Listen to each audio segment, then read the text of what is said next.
It starts with this. I think for this time of year, creating cards, creating tags, creating seasonal stuff, it needs to spark with an idea. And these were cards that I did uh, that I sent to Simon Says Stamp when they have their coordinating dies with the Stampers Anonymous stamps. And I posted these.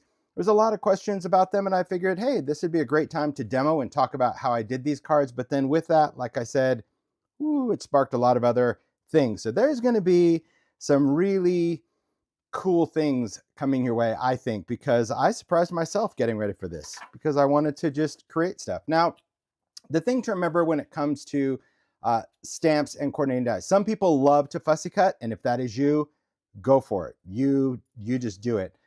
The stamps are from Stampers Anonymous. I absolutely love my Stampers Anonymous stamps. Back in the day, Sizzix used to do coordinating dies for the stamps. We did this for several sets, and then years ago, they just stopped doing it. It was just hard to kind of line things up business-wise. So they kind of stepped aside, and there was a void for that. And Heidi at Simon Says just decided to step up and do it. And they're done through her. It has nothing to do with me. I love the fact that she stepped up to create coordinating dies because she makes dies. So I do love that. So shout out to Simon Says for doing that. But again, any of these ideas can be done even if you want to do masking instead of die cutting. So I don't want you to get caught up in that side of it. I really want it to be more about learning how to work with different inks and pencils and sprits and just the idea to get out your stuff and use it. Okay, that's what it's about more than anything else. All right. Yeah, I agree. The cello tape is cool. So I'm just going to start. We'll start with this. Again, I don't know where this is going to go quite yet, but we'll see as we go. What I love about this is a technique that's kind of a spin-off of what I taught for the Stamptember class, but I've also taught versions of this in Holiday Hooplas. This technique that we're going to do can be done with inks or pencils. You could even do it with sprays if you want, but I love the fact I'm going to do this with pencils like we did for Stamptember because I will have more control over the color. But then I just want to give you some ideas of backgrounds and how you can sometimes take a technique and turn it into cards or tags, right? And I'm not much for traditional card sizes. Yes, you can do A2, slimline, you do you. I just love the idea of making and then deciding like, okay, it's going to be this size card. I don't even know what this size is, to be honest. Let me look. This happens to be a 3 1/4 by 4 1/4. Makes absolutely no sense, but it works for me. Okay, so let's just start with the technique itself. For this, I'm going to work on distress watercolor cardstock. Do you have to use watercolor cardstock?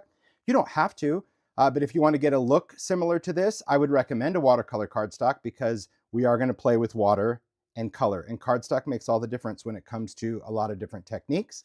As I mentioned, you could use inks. So if you have your mini ink cubes, whether that's ink or oxide, you can absolutely use it and you can combine the two. We're going to work with distress watercolor pencils for this just to keep things kind of cohesive with it.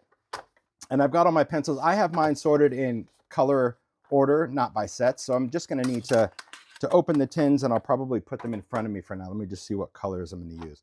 Probably not going to use many browns. So shocking, I know. Use some greens. But we'll do ink for the background, and then I think yellow for the star. That'll be good. So red, green. Yeah, let me see. Do I have where's Evergreen Bow? Okay, that's still in the green. All right, so I don't need brown, purple, and blues for this, but I'll have them by the side because there again, you never know where it's going to take you. The stamp set that this is from Scribbly Christmas. I love this because it's a bunch of handwritten scribbly trees and images like this. That's why I chose this in specifically, because if you recall, if you've seen this technique, especially again, I'll go back to Stamptember, we dealt with solid images, right? Really strong silhouettes. And many people were like, oh, you always have to use solid. No, that's the cool thing about a technique. If you're working with a technique, try different images to see if you like it. You may prefer a solid image or you may prefer an outline image, but you have to try it to see if you're going to like it. Now, I did see a question, will this work with crayons? Not very well. I'm not going to say no. But you're not going to get this result with crayons because even though it's a water reactive pigment, they just require a little bit more movement and it's a bit more gloopy, messy, if you will, than it is with pencils and ink. So that would be what I suggest. But there again, if that's all you have, go for it. All right. If you don't have this set, this was a set that I talked about as well. This is bottle brush trees. You can do the same technique with bottle brush trees. In fact, I've done that. As I mentioned in previous hooplas, It's just a nice way to create Christmas trees with the long stems, but I like this because it's small and scribbly and cute and fun. It also has great sentiments, little handwritten sentiments here. And typically I don't put sentiments with images, but in this set I did because I like it. All right. So for your stamping block, I could use the Gina K block. I have been using that, but I'm just going to stick to a grid block because I use a lot of grid blocks for stamping. But whatever blocks you have, if you have the amazing Gina block, I have several of them now. Thanks, Gina K. I love them. But use what's going to work for you. We're just going to get a little bit more messy for this particular image. So whatever's going to work. All right, let's see. For this one, what tree was that? That kind of looks like this one. Now, when it comes to doing a watercolor technique and you're dealing with stamps and water, it's going to require you to kind of, I don't know, get the feel for it, if you will. In fact, Mario, real quick, can you do me a favor? Sure. I forgot to fill this. Could you just add like half water? Thanks. Yeah. Thank you, Mario. It is important that you just become comfortable with using water and color. If you don't like to do watercolor, then just use ink and don't even incorporate water if you don't want to. All right, this is all about you being inspired to do it. But I think once you kind of get over the fear of it, thanks, you'll enjoy it so much more. So we're going to need some water. We're going to take some pencils. So let's see, what do I want for color? I think for color, I'm going to do a little bit of lumberjack plaid. That's going to be a great red. I think I'll throw in some barn door because we're going to have, I like to mix colors. Even if I'm sticking to red, I like to have a couple of different tones. Let's see, then I'll do some peeled paint. I'll do a little forest moss. That'll be good. That's kind of a yellowy green. But if you want something, you know, other colors you can see from these samples, you can totally change up your greens throughout, which I will. Let's see. Okay. When you do this, and I've seen many people do this technique different ways, you can start by spraying the stamp with water or just starting with the dry stamp. I'm just going to start with the dry stamp because I find it a little easier to do. I'm going to take a pencil. I'm going to dip it in water. Just dip it. I'm not swirling. I'm going to touch it onto the glass to get rid of that water drop. You can't really see it. It's right there. It's just like a drip of water that comes off the pencil right away. And then you're just going to start coloring your stamp. Now, like I said, this is a dry stamp. So if you want the color to flow more, then you can spray the stamp if you want. I just don't. Whenever I find that the pencil starts to dry out, meaning it's not transferring color, I just dip it again. But each time I touch the glass because I don't want to flood the stamp. That's a thing because we're going to add some water to this. And if you flood your stamp with water, you won't get any lines at all. It will literally be, well, it'll be shape stamping. You're just going to get a triangle that starts to flow out into stuff. So in that other color, that darker color, or lighter, whichever one you start with, it doesn't matter if you work light to dark, dark to light. I'm just hitting it in different areas just to kind of mix the colors up. Your pencils will dry, which means if you're doing this water technique, you're not going to ruin your pencils. They will, because right now they get kind of messy. Some people like just to throw them in messy like that. Others like to clean them up. So you can let them dry and then they'll go back to, you know, being pencils that you can sharpen and whatever. All right. Use your stuff. Don't be afraid to use it. All right, so for the star, I think I'm just going to use fossilized amber. Maybe it could be squeezed lemonade, maybe it could be mustard seed, whatever. And I'm just coloring. There you go. That's it. So at this point, you could stamp it because you can see that there's water on there, but it might be drier on the edge. So I'm just going to give it a spritz of water. Now you can use a mister, a sprayer, but you want something that is going to mist water. And I don't want to be really close and hosing this down. So I'm going to kind of go off screen, but I'm going to be about probably this far away and I'm just going to mist one time, so you can see the little bit of water, little water drops. And let's give it a go. We're going to stamp it. So you just stamp with purpose, just stamp and lift. No CPR, no squishy, no nothing. And that's what we have. Look at that. Simple, easy. But we have many generations of stamping in this. So if you have a stash of watercolor, each time, single mist of water. Again, keeping that distance because I want to keep that pigment wet. And each time you do this, you will get a lighter generation, but you're also going to get a little bit more detail. Now, don't be all judgment, okay? Because sometimes when it comes to watercolor, people do that first stamping and maybe you have too much water and you're like, ugh, I hate it. Just keep going, okay? Just keep going. Another mist, and we'll do it again. I always like to start with maybe even familiar techniques to a lot of you in a live, and then, you know, I like to just go a little rogue. So here we have 3 generations. Could you keep going? Yes. Could you add color and do it again? Yes. Do you have to clean the stamp off? No. You just kind of keep going. I think, you know, the worst part of as we make, or even when we do techniques like this, And I've said this a lot in many different ways, but I just think we get so critical of ourselves, and you have to just enjoy the process. Try something different. If you're like, ooh, I don't like that. Have you done it? No, I just don't like things that are messy. Well, one, I don't consider this messy. And two, you don't know it until you try it, because as creatives, we are, I don't know, we just get really hard on ourselves. Just kind of remember, it's like, welcome to Critical Island, population you. That's what it is. Like you're it, population you. So when you look at these, I love just the difference in color, and that has to do with how this is sitting on the surface and how it's drying. So I'll go back to that first stamping. See how it's wet? We can dry this with a heat tool. Nothing wrong with drying it and moving on. You can dab off some of that if you don't like it. But this to me is 3 successful, usable backgrounds. So let's switch trees. So to clean this off, see there's still pigment there. Just going to go in with water, go in with a towel, and just cleaning that up. And I'll pick another stamp. We'll do it again just with a different color. And I have no problem showing you what could go wrong, because things could go wrong. There we go. Now, if you find that like you put your stamp on your block and it's not sticking, it's because you have too much water on your block. So just dry that off. Because cling is it's not an adhesive, it's just a cling cushion. So there again, I have water on both. There we go. Perfect. Okay, let's pick some different colors. I'm going to go with Evergreen Bough. I love this color. It's kind of this bluish, greenish yum. And then I'll probably throw in a little bit, just because I like to throw in a little surprise, something here and there. I don't know what I want to do. I think I'll do a little Bundled Sage. That'll make it a little grayer than that. I'll probably stick with the reds. I just consider this like a red tree stand. I know it's supposed to be like a drop shadow, but that's just what I like. Okay, so let's go in with that. So same thing, dip the pencil in water, touch, and just start coloring. And you can see I'm just coloring. I kind of use more of the edge, I guess, because you're getting more color to come off the pencil. But if you wanted to go into detail, you can easily use the tip of the pencil. There's nothing wrong with that. Dip, touch. And I just kind of touch and I, excuse me, I watch the water, because if I don't have water coming off of that pencil, it's just not making contact with the mat. And I prefer to do this on glass or a table. I don't necessarily like to touch this on a paper towel, because it tends to absorb more water off the pencil than I want. There we go. There's some colors. And you're not going to contaminate your pencil either. See how there's color on there, right? You see that? You can easily just take a paper towel, a scrap piece of paper, whatever it is, and just roll it off the pencil, and see all of that Evergreen Bough just comes right off the pencil. See, now my pencil is back to its regular color. So don't overthink, just play. I sometimes also think that, we have this fear built up that's probably generated more from social than anything else.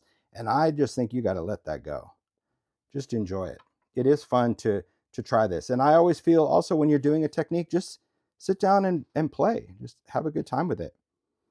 Do it more than once. You kind of need to. All right, so here we go. There's our other tree. I have a lot of juice in there. So let's just say something went wrong. I'm going to take this, and I just gave it 3 blasts of water, right? Instead of 1, which I said 2, just because I want you to see what happens if you have too much water, okay? Too much water on this just becomes really soupy. But believe it or not, this one's still usable. But if you're stamping and this is what's happening, it's just too much water. That's all. So that means on my second one, I don't need to add more water, because I've already hosed this stamp down. Just give it another impression. Chances are that's going to look more like our first generation, but it's still really more water than we need. See, this is still plenty. So I'm going to I'll do it again without any water. Again, so this is kind of like 3 stampings without misting my stamp. Not bad, but to me, definitely more, I'll just say, blurry and distorted than the first one, but it's not a train smash. So it's not like, oh my gosh, I have to throw this away. You really need to let stuff dry. Where is that? There we go. There it is. I knew I had it somewhere. A microfiber cloth is so much better to clean pencil out of your stamp than just a cotton cloth. I don't know what it is. This one's from Simon Says Stamp. I don't know if there's something magical in it. Mario always says it's because if you wash it or something, it works. But I don't like... It's the only one you can touch. Yeah, these things freak me out. They just get too clingy. So yeah, that or chamois or anything like that. Okay, so we've got some stamping. Because I'm not going to totally dwell on this technique. I just wanted to revisit it because I wanted to show you what it looks like with a detailed stamp. It doesn't always have to be bold. Okay, so these, I would typically let these sit out and air dry before I put them back into my tins. But if you put them back in your tins wet, again, you can just wipe out the tin if you have color, or you can just get over yourself like I'm going to do right now. My tins were very clean and now they're not going to be, and I'm going to like that. Because I think I won't have to let these dry out. Okay, there's that. I think I'm going to throw those here. I don't know where it goes. It's going to go close enough. That can go there. That can go there. All right. So just going to get rid of this little bit of pigment. Perfect. Now, before we can move on, we need these to be dry. So at this point, this is air dry. And you see what I mean? How that color has really started to change, which I love it. I'm just going to dry it. I've also learned if you take the microfiber towel and you just, because I see a lot of you are with me on the fact that it's just disgusting. But if you just mist it, not put it in the sink, but just mist it with, just spray it a couple times with water, it is so much better. I don't know what, it takes off the static charge, it takes off the sticking to every pore in your hand or your skin. So try it. And I'm telling you right now that not all microfibers are the same either. Because Mario has some of, he's got these bright green ones. I won't touch that thing for nothing. Like, he's got some yellow ones. He's like, those just stay away. The black one from Simon Says works for me. And then I found a gray one somewhere. I don't remember, but I have two and they stay in here and that's it. So I'm just drying these with a heat tool. You can let these air dry, but I just want to do it because I'm going to add glitter. If you wanted to add glitter, would you do it while it's wet? No, Janine, because ink, or these pencils or ink, for example, have no adhesive properties. So would it stick to the wet image? Yes, but as soon as it dries, the glitter falls off. So we're going to glitter these, but you still need adhesive. So if you were to sprinkle glitter while this stuff was wet, yeah, it would stay on. You could shake it off, but as soon as the ink dries into the paper and you touch it, all that glitter would come off. So we need a glue, which is what we're going to do.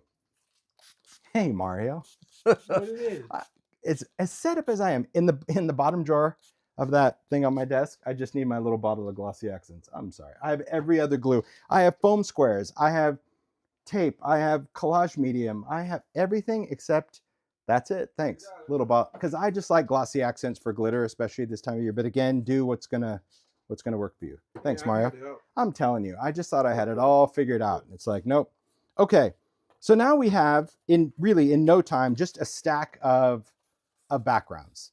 Now you can use them as is. We're gonna die cut them. Again, if you like fussy cutting, and I know so many people do, great, do it. So these, I'm using the coordinating dies. I just go on to the index on timholtz.com and I just print out the image there so I can have it with dies. All right. Let's see. The hardest thing is really figuring out which is which. I think this little Scribbly Delight is this one. No, it is not. Maybe it's this one.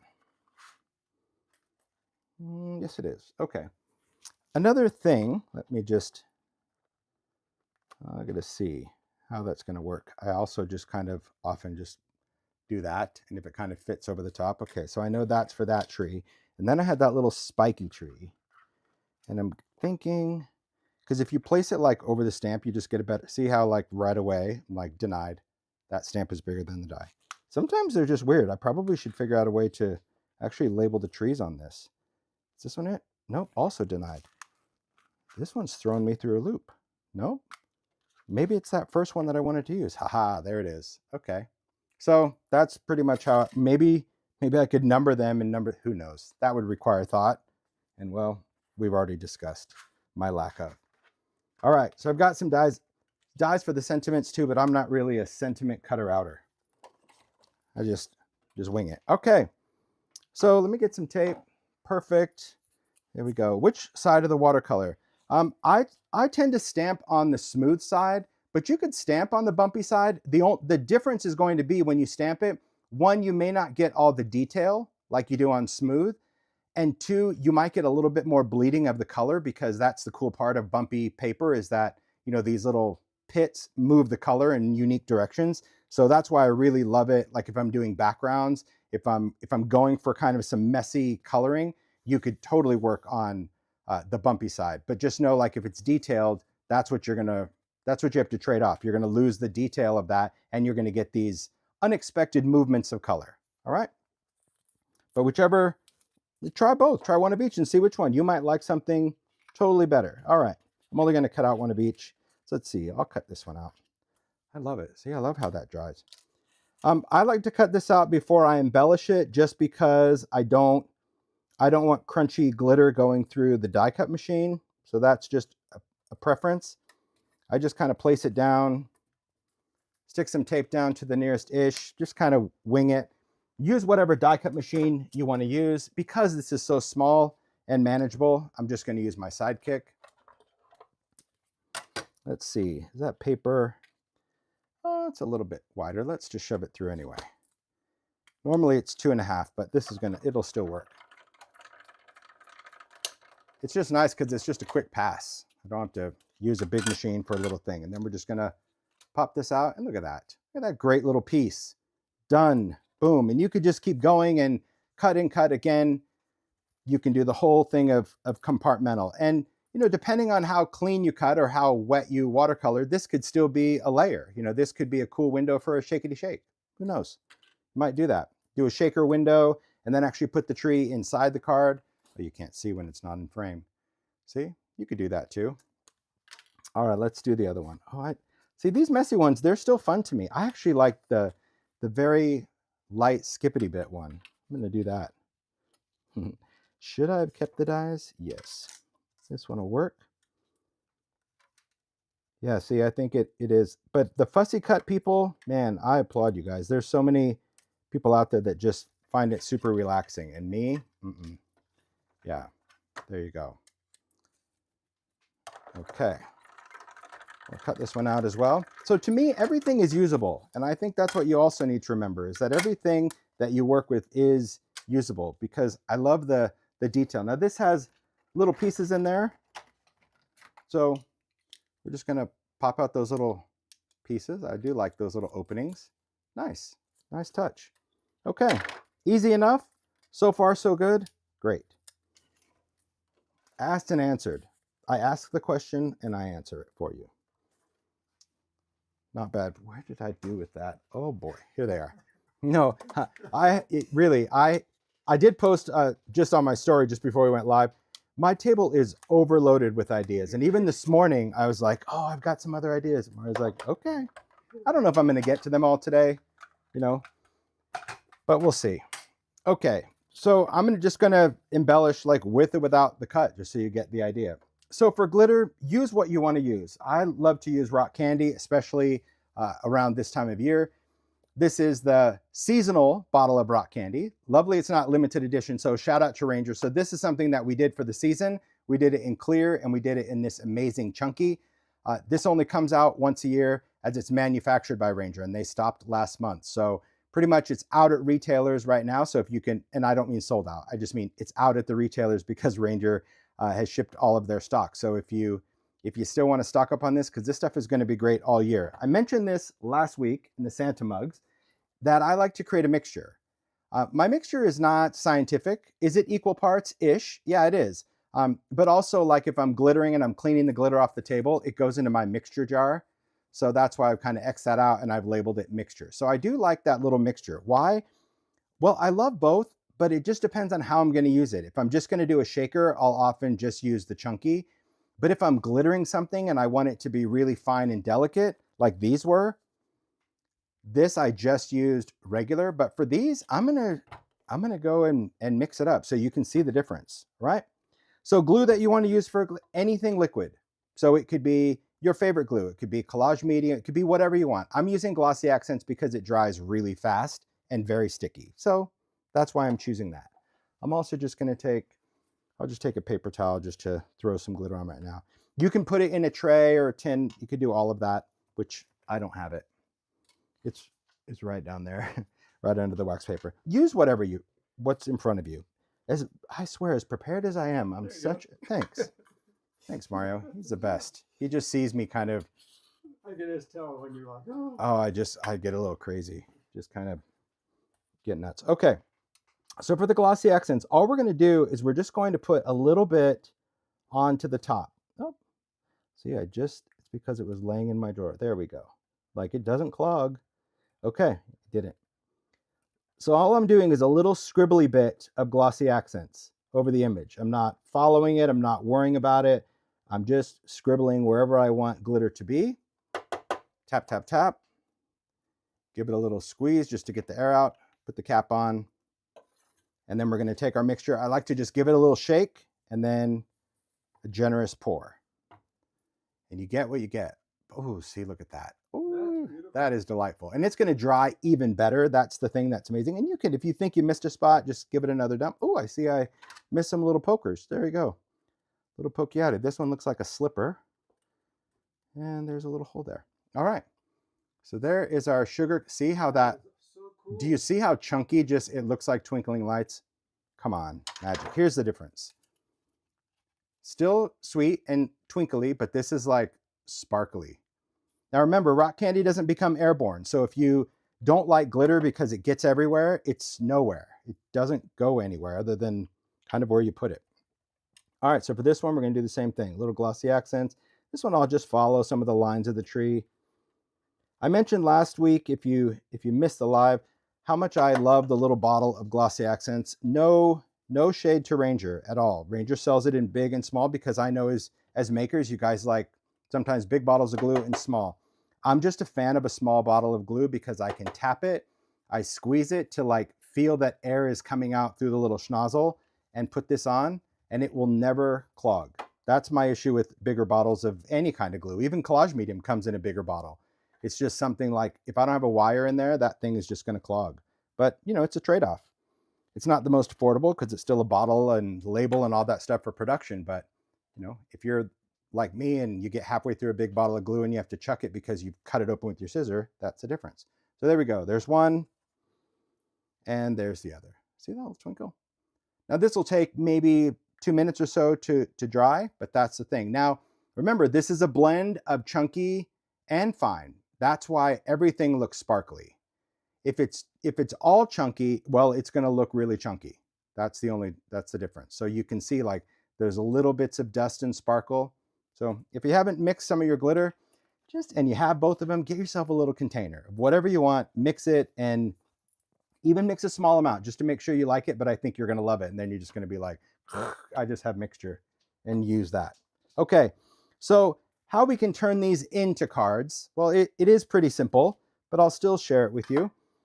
You can come up with whatever idea you want. A lot of times for me, when it comes to a card, I always feel like if I just have an image, it almost feels floating. I need some type of background, and it could be an inky background, it could be a spray background. But for the holidays, especially if you're mass producing cards, sometimes you just want like a really quick way to create a background so you don't have to try to hand ink everything that you do, right? Because again, this was just done really quick.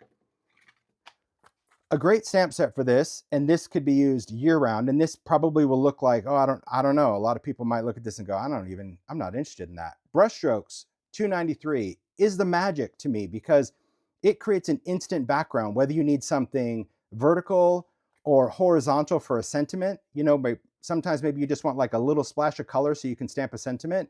These stamps are great because it gives you this imperfect look. For these circles, well, this is what's going to kind of create that circular blob in the background that looks like a snow globe.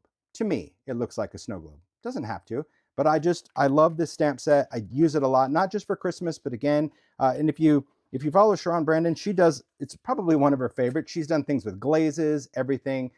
Kath Stewart also loves it as well. These are just makers that come to mind that have used this stamp set in many makes. I just love it.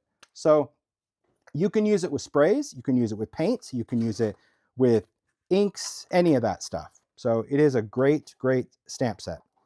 So you would take whatever your card panel is, and it could be white cardstock, it could be watercolor. Again, I'm just going to do watercolor because I want to use some colors. And let's just play around with backgrounds first, because you'll understand the assembly of the card. For this, I am going to go with ink.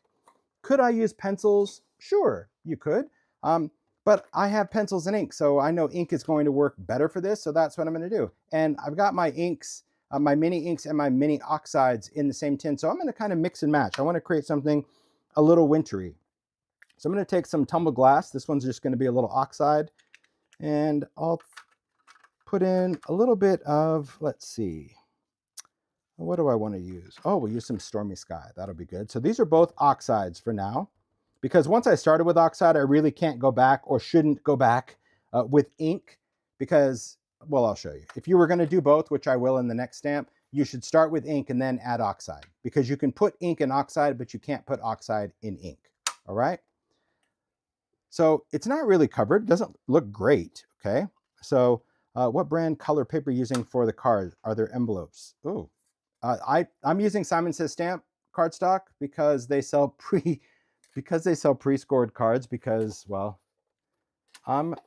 look, I'm not the avid card maker, but I just like pre-scored card bases. So I just start there and then I chop it down to what I need, which I know a lot of people are gonna be like, that's so wasteful, but you're gonna have colored cardstock for die cuts and other things. That's just, and they have coordinating envelopes. So that to me is what sparks my interest, but any kind of cards, but that's what I discovered this year. I would say that's my, yeah, that would be my discover this year. All right, I'm just gonna spray this, probably 2 or 3, see, so it beads up a little bit. And let's just stamp it, okay? Look at that. That beautiful wintry vibe. Now again, we can let it air dry. We can dry it. See? Sunflower Dragon Queen. I do like scored cards, and I don't care what size it's going to end up being. I just like it. I know people are like, yes, but you could take this and figure out the cuts and get out your scoring tool. Yes, you do you. I do love it. Yes, that is Schoolhouse Red. I'm not familiar with the palette. I apologize. This is I'll call this Yummy Sage Green, and I'll call this Wintry Beautiful Blue. But I don't know what the names are. Okay, yeah. So by drying this, I'm forcing more of that tonal difference, okay? Because the longer any medium sits in paper, it has a chance to absorb into the surface itself. So if you let it air dry, it'll be a little bit less intense. It'll be more subtle as far as how that is, but I wanted that background, that kind of cool look to this. And so this is, it's just an easy way that now I can do this if I had all my card panels cut, because that's what I would have done. That's what I did here. Then you can just dimensionalize that, and look at that, instant snow globe. But I'll do some different versions, and we'll talk about adding the spritz to it as well. Okay, we're just going to play around with it. So I'm just going to clean off my stamp. Oh, see, I was going to say I already lost this, but there it is. Put it off to the side. All right. Just want to make sure that this is stuck. Let's play around with some different colors. I'm going to get, we might even throw in, I know there's plenty of purple fans out there, so we might even throw a little purple in this for a little wintry touch. Purple in the wintertime is nice. So I think for this one, I'm going to use a little bit of shaded lilac, just a little bit, just to give a little touch of that. That was Distress ink. There's no right or wrong. And then I'll use a little bit of tumbled glass ink. And let's see. I think that's going to be it. Maybe a touch of speckled egg. Okay. And again, you don't, if I'm using all ink, so it doesn't really matter where you put it. You don't have to worry about contaminating your ink. But I want you to see the difference between this was oxide and this is ink. So again, like 2 spritz of water. I just want to create droplets on my stamp. That's all I'm doing. I'm not trying to get it, like if it's pouring off of your stamp, too much water. If you can't see any water, not enough water. So you just kind of get the hang of it. Now I'm not turning these into cards, so I don't really care about real estate at this point. I just want to show you the difference. So again, don't get all judgment. I wanted this one to be lighter. I'm going to tap this because I want a little bit of that movement. And here's how we can edit some of the watery effects. So I'm going to start drawing this. You'll see all the colors come to life. But let's say we don't want this dark spot. See how I can already tell that that ink is going to be pretty intense. Before it dries, just take something absorbent, usually a paper towel, and touch it, and that will lift the color right off of the paper, and it's going to give you a beautiful ring. Because remember, we're not judgment, none of that. But look at that background. See, so pretty, so subtle. So now something maybe like that. It just creates a wispy little effect, and you'll figure out what you like. You know, you can certainly do this. And of course, if you have any kind of stamping tool, if you're using a platform, you can just keep that in and you already have it all figured out. You know, you can take that off and just go to work and create all of those different effects, because technically I have ink and water here. So if I was using a stamp tool, I might dry it and then I might say, oh, you know what? I want to pick that up. So I'm just going to stamp it again. Well, I'm going to do it without a stamp tool because I don't care. Look at that. I just added another dark area and we're going to dry it because it's just kind of a controlled brush stroke. Do you know what I mean? That's really what I love about that, because yeah, it does look like you have the skills of like just going in with a wispy watercolor brush and painting a circle. But we know the trick. That's what makes that stamp set so usable. Because even have you ever tried just to like create a brush stroke on something because you want to stamp a sentiment, and before you know it, you're creating like a lasagna noodle. Like you can't paint a straight line for nothing. Well, welcome to my world. Hence the inspiration for this. It's a messy set, and at shelf level, it looks like the most disinteresting piece of art. But as far as function, nothing better. I do love it. Just to create that set. So see how I added that in? You wouldn't even know. Don't have to be perfect in that. Okay, beautiful. Now for backgrounds, like you can leave it at any point. I always say like backgrounds are something that you can stop at any point, but I wanted something that has a little bit more sparkle. And in camera, this looks like it's dark madness. Right? It looks like you splattered black, but it really is distress spritz. And when the light hits it, it's just shimmery goodness. This one happens to be hickory smoke, so this is gray, but there's other colors. So I'm going to bring out some spritz. I am going to also just tidy up my area as I go, because if I don't, it will be 6 hours after live to clean all this up. And Mario already knows, like after live, I'm like, what did I do? Yeah, it's a hot mess. Okay, so for spritz, we're going to work with different colors. I'm going to go into blues. So let's see. How I choose spritz, because Distress Spritz is a coordinating mica in a clear liquid. Okay, so it coordinates with that color. I just look at the bottom. Well, in this case, because I have mine laying down there, like before I use them, when I store them in the tins, which I do, I have my tins sitting upright. They just kind of go in a shelf because I like to store my sprays upright. Even though they're not supposed to leak, I just can't imagine walking into the tin one day and just having this. So they store upright. But when I go to use them, I lay them down because I want the pigment, instead of it settling at the bottom, I want it to settle all along the back of the bottle. See right there? Because then when I shake them, it just mixes much quicker. So I just look at the mica powder to see how I want to coordinate. So this one's pretty. This is tumbled glass. This might look really nice for Christmas. And maybe we can even choose, well, a purpley one at this point. They're pretty purple, but it could be any color you want. All right, then I'm going to give it a shakety shake, shake it up. If you're going to spray, you can get yourself a splat box, or you can just work right on your glass mat and clean it up. I'm just trying to stay a little clean. But what I want to make sure I do is I need to shake this up until there is no mica down there.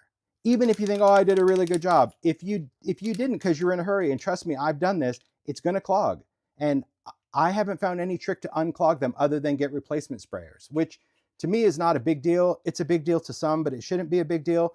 But you can get replacement sprayers, or you can still just shake up your spritz and just use it to splatter. So you can do that as well. Just use a little schnozzle to get those bigger drips if you don't want to spritz. So if your spritz are clogged, you're like, I can't use them. Well, sure you can. I just showed you. Like, that's easy. That almost looks like what I did on the cards.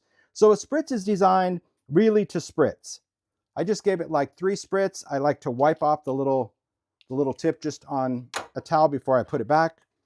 And that's it. Spritz is never meant to hose things down. If you're using your Distress Spritz to like create pearlized cardstock and you wonder why it's fluming off, that's why it's too much. Or it might be the paper. There's so many papers out there, and some papers actually repel, even though it feels like a porous paper, it would repel inks or pigments from permeating the surface. So if you find that when you use spritz, it's wiping off, chances are it's either too much or it's the paper you're using, okay?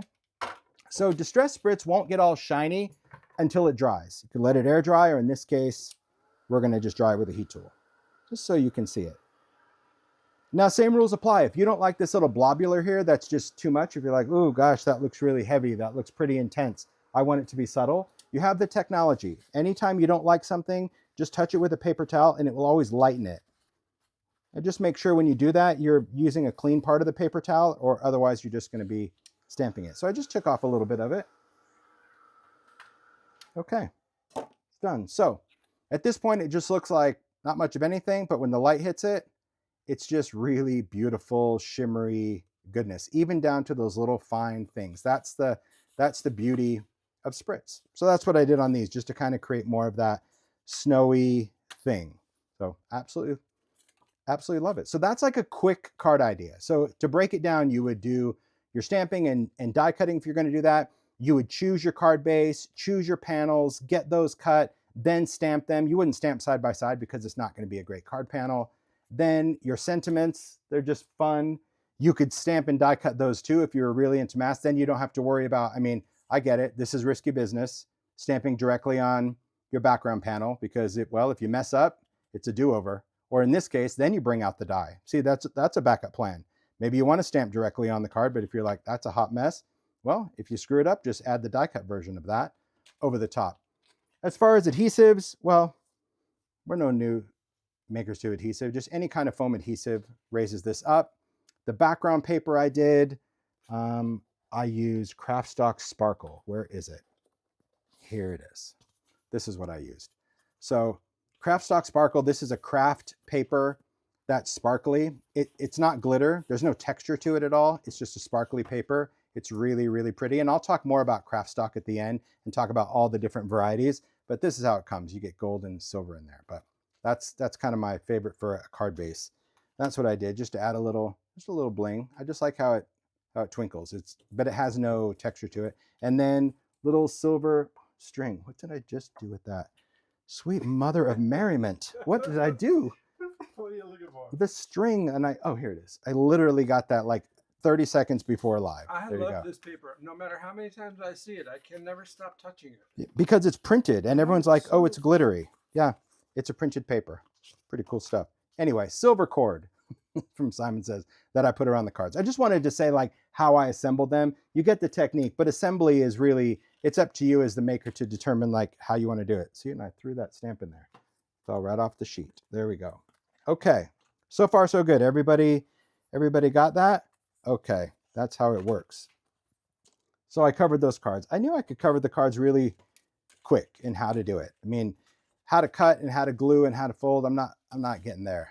But this just gives you, so look, I already have a head start on making more of these cards. I love the idea. And if you know some of the products, and that's the idea for a demo like this, is just going to kind of show just the different uses for stuff. Get out your stuff and just use it, and use it to make you happy. Okay, perfect. I'm going to set these aside, and let's talk about this one next. So this one, I'm not a great colorer, but I love this because you can just be kind of messy and playful and free. I definitely love the vintage vibe, so I'm going to talk about how we create that. I also love the splatter of this. This is not spritz, so I'll talk about that a little bit. And of course, love some cello tape. But man, these coordinating dies for me, they're so cool because it's part of the collage. So it's weird, but also equally cool to see dies for that stamp. Because the stamp set, this is Festive Collage. And Festive Collage, I also did a Botanic Collage. So there's kind of an everyday version of this one where it's got like some text and script and then these beautiful elements. I just love this one because it's got so much detail. Of course, the red rubber from Stampers Anonymous, look, that's what I'm talking about right there. You see that? It's the detail that we're able to bring out in this greenery that makes it so authentic. So we've got holly, pine, juniper, and a poinsettia, okay? So this one, we're gonna play a little different on how we approach that. I'm going to take a stamping tool for this, just so I can talk about how we're gonna use, I'm just using my platform. We're gonna use that and just talk about some double stamping, because I am gonna wanna stamp and color and stamp again, just so you can see the difference. I am gonna work on watercolor paper for this as well, because I want to watercolor. That's why I'm using this paper. So for this, I'm just going to place this down. Here, let me just take this off for now. I have a piece of media grip in here, just so it's like really, really thin. It's kind of a grippy mat, but I like putting it in there because it doesn't take up space. Plus I can just wipe it clean, or if I need to heat dry something, I can heat dry my paper on here, not emboss it. You don't want to emboss on the plastic, but you can heat dry something, and that is going to help protect the plastic surface as well. So I'm just going to do a piece of watercolor. Let's do, I think I want to do the, well, we can do the poinsettia. Why not? We can do poinsettia or holly. It doesn't really matter. Or maybe we could do something different, but I'll stick to one that I did. All right. I'm just going to kind of position it-ish how we want it to be. I'm going to make sure the word rubber is facing up. There we go. Lock it in, place it down, pick this up. Okay. So now I've got my stamp in place. As far as inking, you're going to see in this demo that there's some techniques that we can do with archival, which I will use. This will be one of them that I use with archival. But another cool stamping ink is I love VersaFine Clair. This is Nocturne. It's just an intense black ink. And as much as I love Black Soot Archival, because I do, this is also very cool when you want your image to be super intense. And we'll talk about that in another technique where you're just trying to get this crazy finish. I love that there's different inks out there. And I know people might be gasping, oh, I can't believe he picked up a non-Ranger ink. It's okay. There's room for everyone at the table.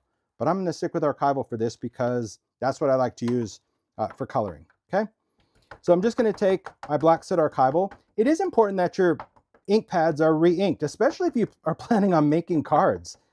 Even if you're like, oh, but I've had that ink pad, I haven't used it. So what? If you plan on using it a lot, just give it a little spa day, just re-ink it. I'll talk about that for a technique as well. So I'm just going to take that, I'm going to stamp it, just give some good pressure, okay? Some people have little air hockey pucks, little tools. Use what works for you. And I just want to go around just to make sure I'm making contact. There we go. Perfect. I'm perfectly happy with that. If you want to stamp it again, you can stamp it a second time. But we're going to need two versions of this. One is going to be our background and one is going to be our layer. And our layer one is going to be important that our paper stays true. So that could be, you can kind of pick which one is your favorite before we start. So, and again, I'm working on the smooth side because I want the most detail. So it's the smooth side of watercolor.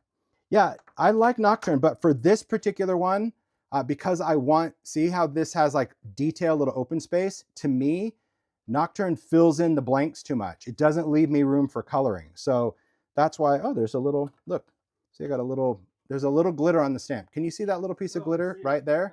Because I'm like, what in the bubble? It's just that. There's a little glitter on there. So yeah. It's because it's on my towel and now it's on everything. All right.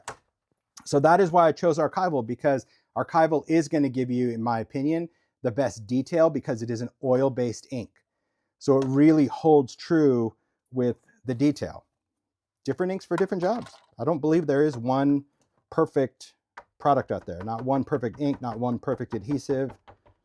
So tap, tap, tap. And when I'm doing this, I'm also kind of changing my hand position too, because, you know, it's just going to hit the different parts of the ink pad are wetter. Your hand pressure is different. There's so many things that go into stamping. All right, I got ink on the lid. I'm just going to wipe it off. See, oil-based, it comes off while it's wet. Nice. All right, so I want to make sure my paper's in the corner. It is. If you have a platform, just make sure that you kind of push. I'm just going to say like push into to that hinge just to make sure that it lines up. And we're going to press. Again, stamp with purpose. That's what we need to do. Get nice image. Okay. I'm just going to leave this here. So I just took off the lid. I'm going to set it aside. Where am I going to set it? I'm going to set it here and it will stay. Okay. This is what we have. We have a nice stamped image. See the detail? Absolutely love it. So what we want to do is color. And you can color with inks. We can color with pencils. We can color with both. We can color with paint. You can color with whatever you want to color with. I want to make sure this is dry. So I'm just going to use my heat tool.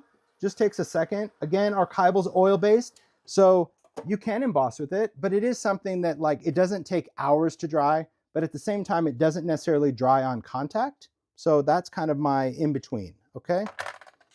So when it comes to coloring, I'm going to use some pencils, but I want to throw in some ink. So what I'm going to do is just on my glass, I'm just going to create, there we go, we're in frame. I'm just going to create a little palette of some colors that I think are going to add a little bit more pop, if you will. There you go, it sticks right to the magnet, I knew it would. So I'm going to use Distress ink, so I just put some down. There's a little picked raspberry on there. And let's see, let's go into some green. All right, a little green over here. That's some twisted citron, and I'll throw in some crushed olive. I'm just doing some really bright colors because for dye, whoo, bright and intense. All right, now I want to take some pencils. So I'm gonna kind of reach across. Let's see what I want to do. I'll do some saltwater taffy. I'll do some festive berries. We'll do a little lumberjack plaid. That's going to be kind of my reds and pinks for this. Then for my greens, I'll do some peeled paint, a little forest moss. That's going to be pretty dark. And then just for a punch of fun, let's do a little rustic wilderness. It's not really punchy, but hey, I got some punchy colors over there. All right. Now, my background is going to be my background. We'll get to that later. We're going to focus on the piece that is going to be layered, our color piece. So we don't have to worry about anything else at this point other than coloring this thing. All right. Oh, we're going to need a yellow for the actual flower. See, if you're watching this class, you get a whole little botanical lesson yesterday too on poinsettias. All right, here we go. So I'm just going to start by taking colors of the pencil and just coloring.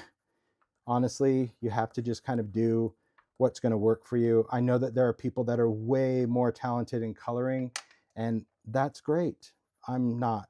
I don't get in my head. I used to. Honestly, I used to not ever want to color on camera. If you guys have watched lives, I was so intimidated. I'm like, get over yourself. Just, if you like it, that's great. Okay, I just put some reds down because, well, that's what I'm going to do. And it's just scribbled on there.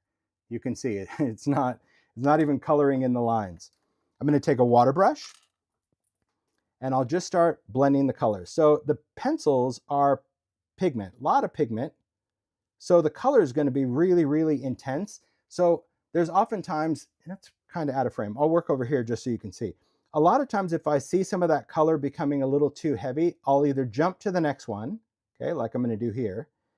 But if I see that my color is not fading out, I'm just going to wipe my brush off on the glass mat because I want some of that color to fade out. And even though I did a little scribbly line of pencil, there's a lot of color. It packs a lot in there. I also enjoy coloring outside the lines, so it doesn't really bother me if it goes out of the line a little bit. But the reason I don't want to use a paper towel is, I mean, I use a paper towel if my brush gets out of control. Sometimes, you know, your water brush is just, for whatever reason, it's having a bad day and it's just gushing water. If that's the case, then I'll go in and touch it on a paper towel. But if it's working right, I'll just use a glass mat because I want my bristles to stay wet. Now I'm just going to pick up some of that picked raspberry just so I can throw in a little bit of that punchy color. And I can even remove some of this color just with a clean brush and go in with some of that picked raspberry to add that pink. I'll hold this up just so you can see. So see how that little bit of that highlight of pink is going in there? Oh, that's so It's just cool. fun. It's a cool way to introduce colors by switching up mediums. Always remembering that Distress ink, it is a water reactive ink that intensifies with water. So that's what makes it really, I mean, I call it punchy, but that's what makes it such a pop of color in a watercolor, is using that. And I think it just creates a different dynamic to a watercolor. All right. Use a little bit of that. We'll go to the end. Perfect. Okay. Good enough for me. Just blend this out a little bit more. It looks a little scribbly sketch. Okay. Next up, we're going to do the same thing with the green. Throw in some color. Maybe forest moss. I'll probably take this right down that stem right there. I'm not Google imaging this, people, to see what's supposed to be. I just go for it. You never know. Okay. And a little touch of rustic wilderness. Not much, because rustic is really it's a dark green, and I want to leave some room for the highlights of color. Now, could you start with the ink? Let me just make sure my brush is clean. I see a little pink on there. I'm just going to dip that in my jar of water, clean it off on my hand. Could you start with your inks and then go in and highlight with your pencils? You can. You would just need to make sure that your paper is dry, because distressed watercolor pencils do not like to color on wet paper. Weird, right? I mean, they're reactive with water, but if you try to color on damp paper, it doesn't really like to do that. They don't transfer well. You can pick up color from the pencil, which we could do a little bit. But so for this, I'm just kind of going over those lines, kind of going over where I did that, not worrying about being a little messy. I'm going to pick up some color. This is crushed, a little crushed olive. That's going to add some yellow, very, very yellowy green. I do love it though. Clean off my brush, and then I'm going to go into some twisted citron. Twisted citron is also bright, but it's going to have some bluer tones. So it's just going to make these colors pop. Now, right now when I look at these, I like it. The leaves are super electric, but now I want to add a little bit of dark. So I'm going to go back to a dark color. This is forest moss, and I'm just going to pick color up directly off the pencil, just taking the water brush and just going over this repeatedly because I need to get the pencil tip wet, see that? And I need to transfer some color. And then I'm just going to add a little bit of shadow around. I don't want to paint the whole thing because that's going to cover it up, because these are pigments.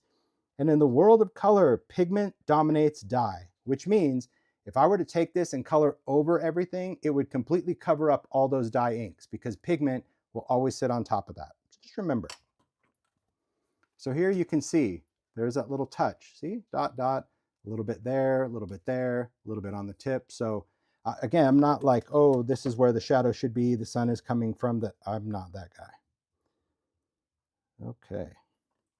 All right. So feel pretty good about that. Now I'm just going to go in the center, and there's something in there that's yellow. So that's what I'm coloring yellow. I don't know what that is. Okay. So I'm going to look at it now. Just be like, am I good with it? Nah, I'm okay with it. But I want to add some red into these the same way I added some darker green.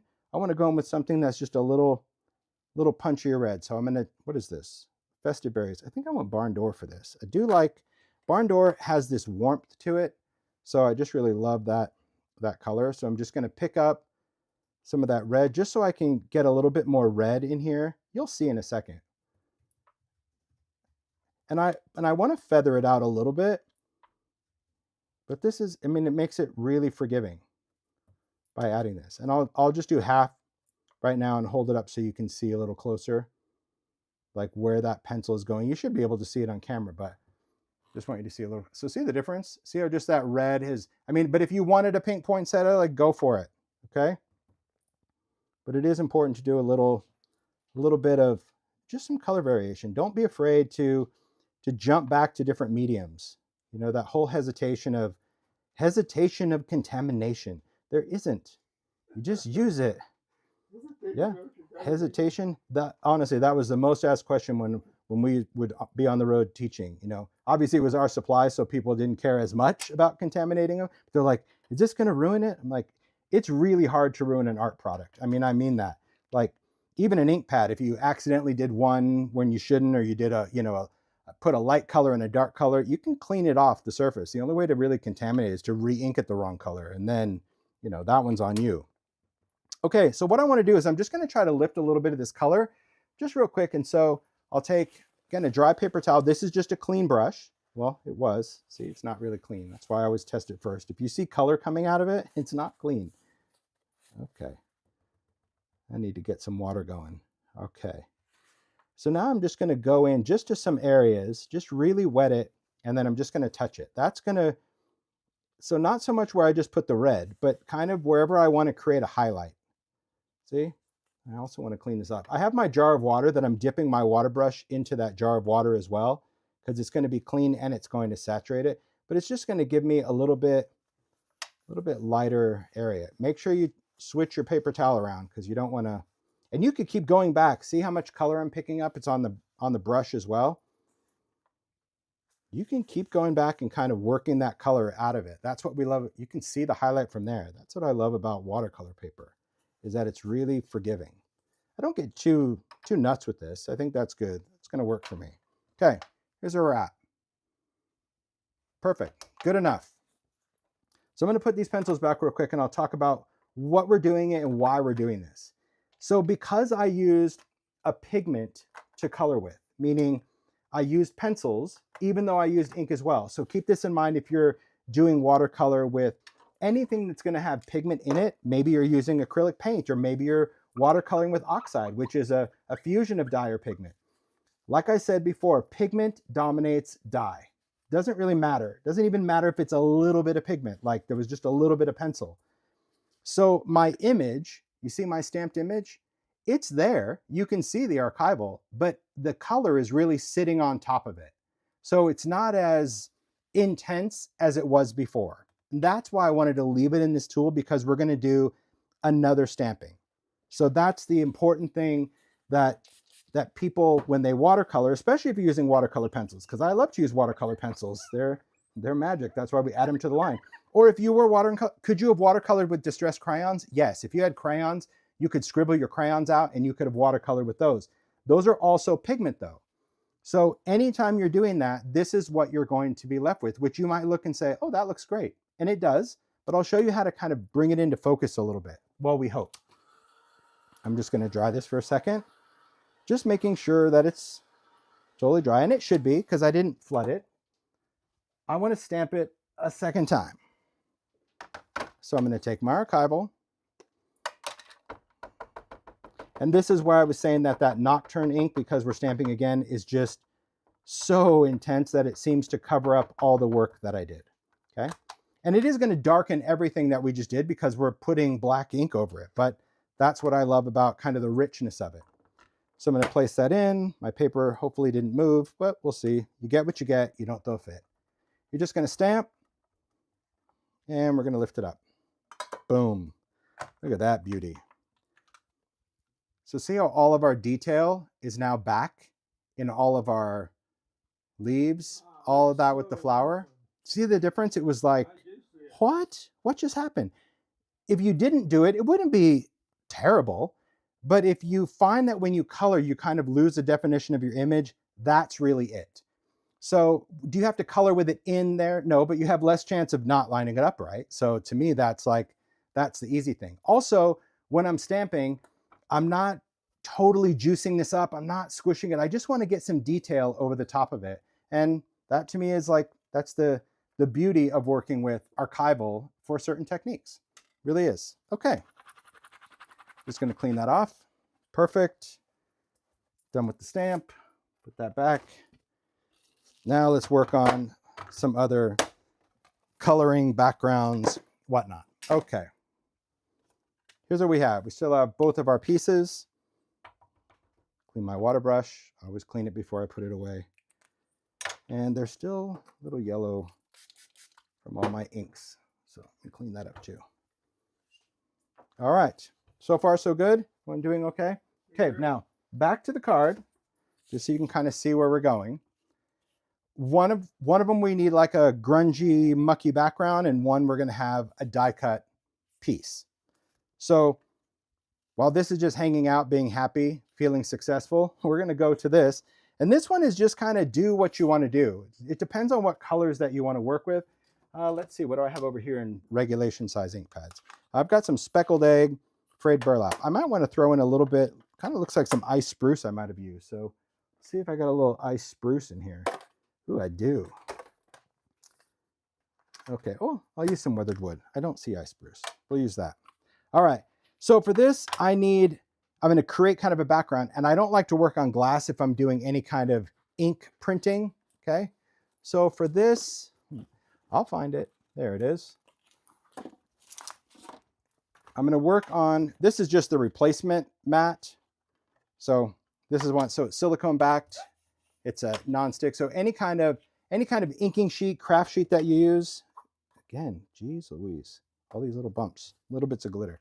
I want to work on this because my ink is going to react better. You could use sprays for this. You could do oxide, use whatever you want to work with. But when I say my ink is going to react better, it's going to bead up on here and stay put. If I work on the glass and I spray it with water, it's going to come together and make mud. So I am treating this like a palette. I'm intentionally putting some blues down here. I'm intentionally putting some blue with the brown. And I'm just working with ink. But again, use whatever inks you want to work with. I'm going to spray this until it creates droplets. There we go. You can see the droplets. You can see how the color intensifies as well. And I'm just going to take this and start just tapping into some of that ink. just like that. I'm not squishing it. I'm not smushing it around. We're going to do this in layers. So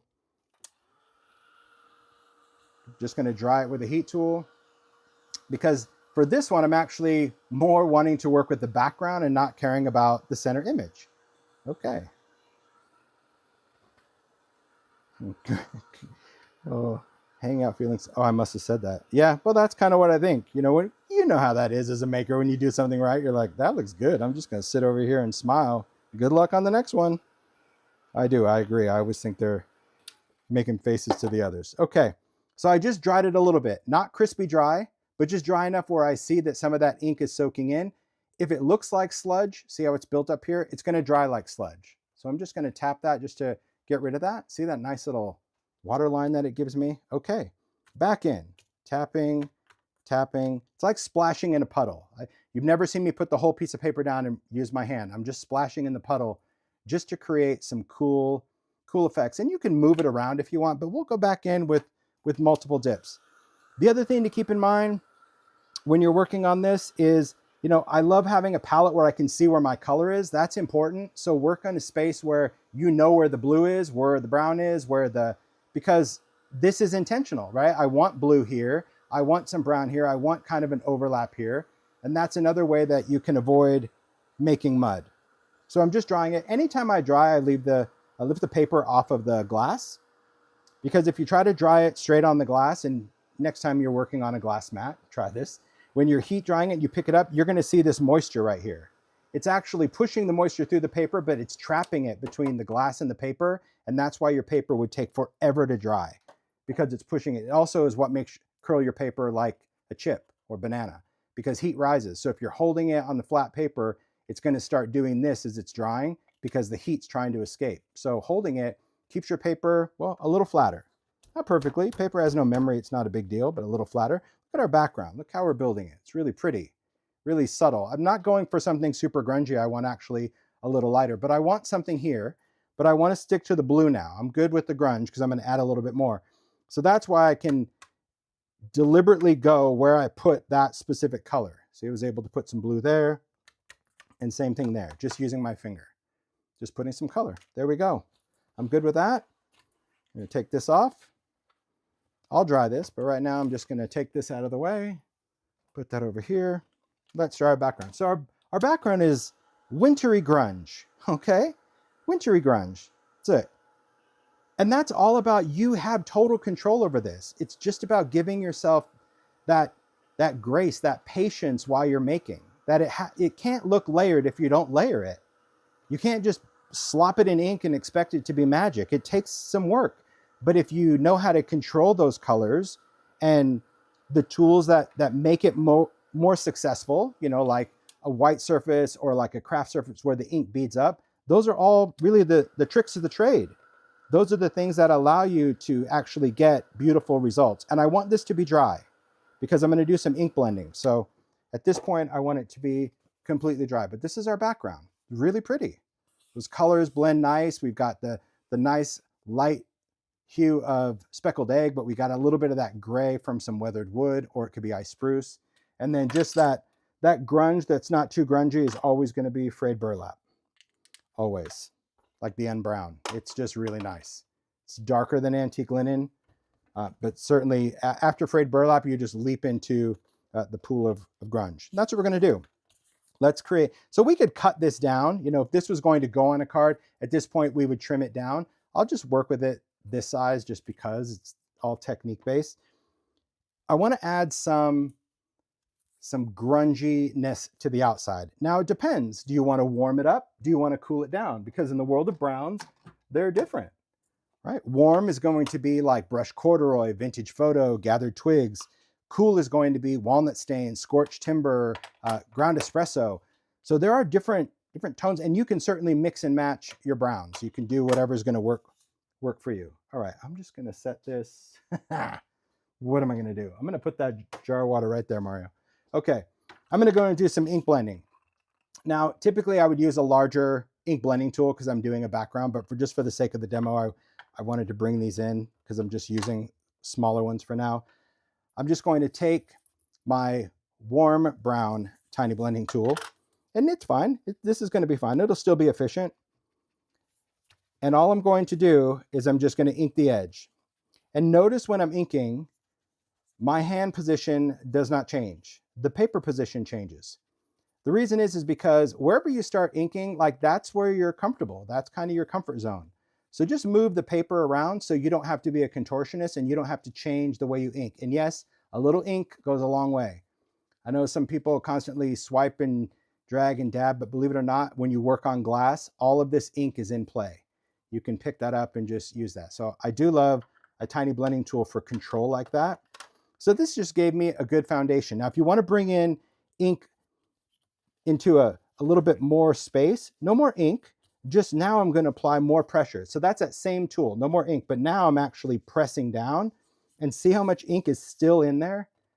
Most of the time people over ink their tools. They just like, just grind it in. That's it. Just pretty simple. So that's what we have. That's our foundation. But now we want to also grunge it up and tear it up a little bit. Well, here's what I like to do. I don't know how I'm going to show you. I don't know.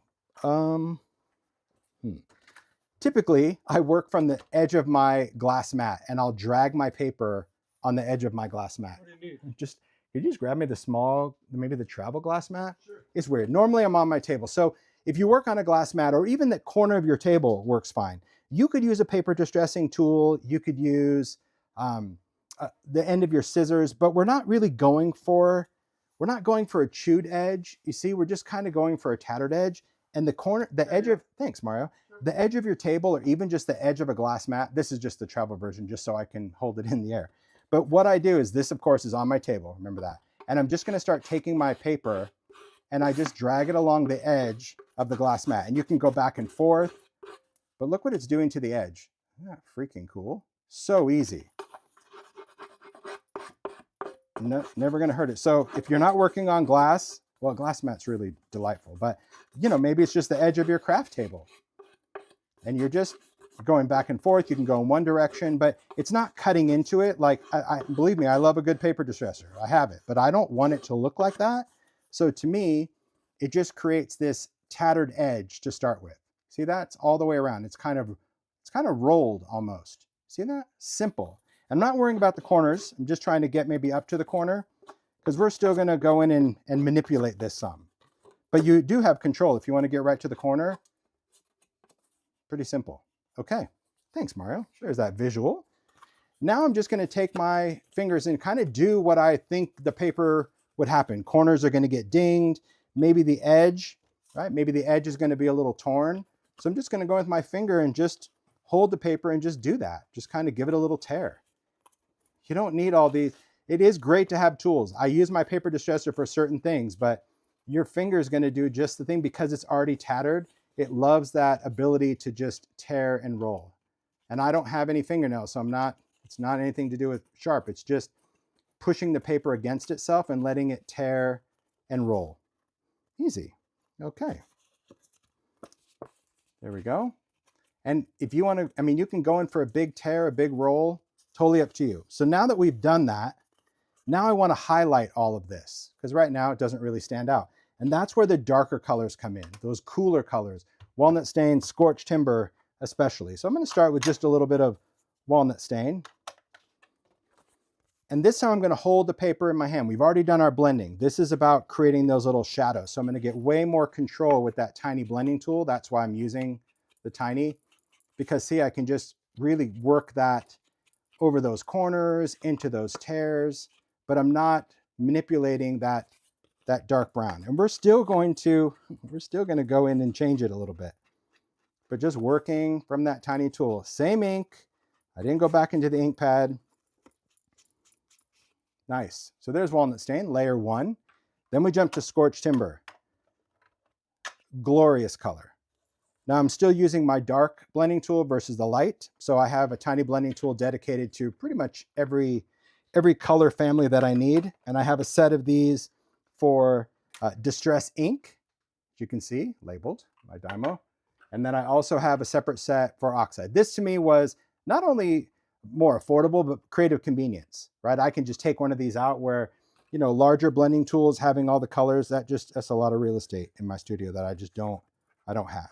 So for scorched, I'm just doing a little jumpity bop. Just kind of jump, bop, jump. Because I don't want to cover up the walnut stain, but I'm definitely focusing it more on those tears, maybe on the corners, but I'm also bringing it a little bit inside the paper a little bit, and that's all okay. And if you want to make any of those tears just more intense, go for it.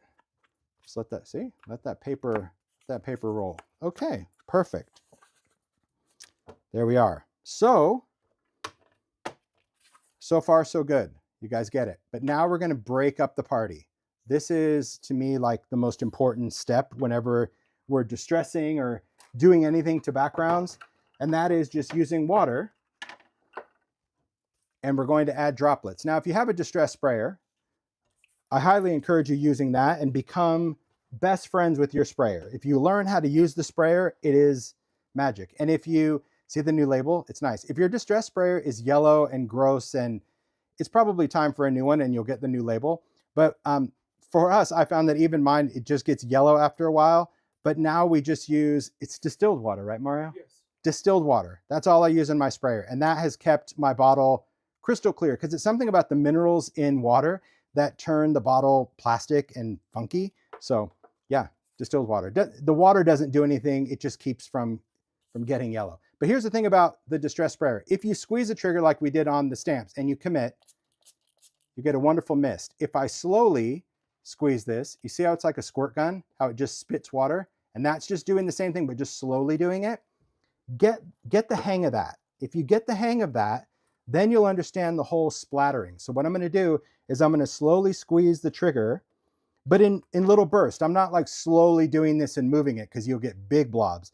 This is just like slow little bursts, but not misting it. So you haven't heard it like mist, because that's not what we want. Okay, that's what we've done. Again, I had a comfortable spot for the sprayer and I moved the paper, because if you try doing this, it's just gonna spray different because you're not comfortable spraying it. You'll maybe squeeze the trigger too much or whatever. Always move the paper. Okay, here's what we have. Droplets sitting on ink. And right now, that's what I'm going for. I'm going to dry this for just a couple of seconds, because that's going to create outlines in my water drops. More so than if I just took it off right away. But I'm not drying the water. What that's doing is it's starting to dry the water, and the water dries from the outside in. So that outside edge now is going to be way more defined. Take something absorbent, like a paper towel, press it straight down. So all of my drips are now just lifted right off. I'm not wiping it. I'm not doing any of that, which means it's also removing the color, which is creating that wonderful, snowy, splotchy goodness. So it's breaking through all that blending so it doesn't look so blended, right? That's the key. And could you do this again and again? Sure. But you don't want to overdo it. You want this really to look, well, aged. That's all we're going for. Okay? So, not bad. You can let this air dry. We're just going to dry it. There you have it. I agree. My spray balls, I just use it all the time. And I thank Ranger for letting me update the label. It just looks nicer in my studio with that wording. I'm just drying it just to dry it. It doesn't change anything, but I want my paper to be dry. So now we have a background pretty similar to this. We still have to do cello tape and all that. We can do a little watercolor, but now we can go back to this and we'll do the die cutting. Okay, so let me find the coordinating die for this. And the coordinating die, I mean, I love that Simon did this. It's weird because this doesn't have like a definitive outline really. I mean, other than the shape, but like text and everything goes through it. But I love that I can still highlight like the piece, the thing, the ish. Oh my heck. I'll find it. It is going to be somewhere.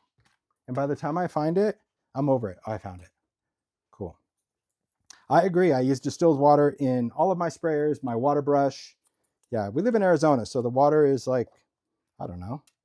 I'm sure it's delightful, but not when it just sits around, I guess, you know, in your craft tools.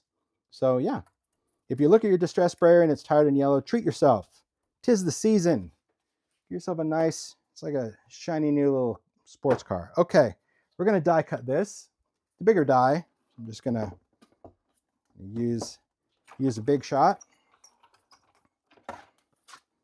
Got some tape on there just to make sure it doesn't decide to take off. Oh, come on, Holtz. There we have it. See, sometimes trying to do stuff on camera, the challenge is real. Okay. Doo-doo-doo. This new machine is sick. So good. So easy. Hello. Hello, portability. Nice. Now I can just keep it right off on the side. Okay.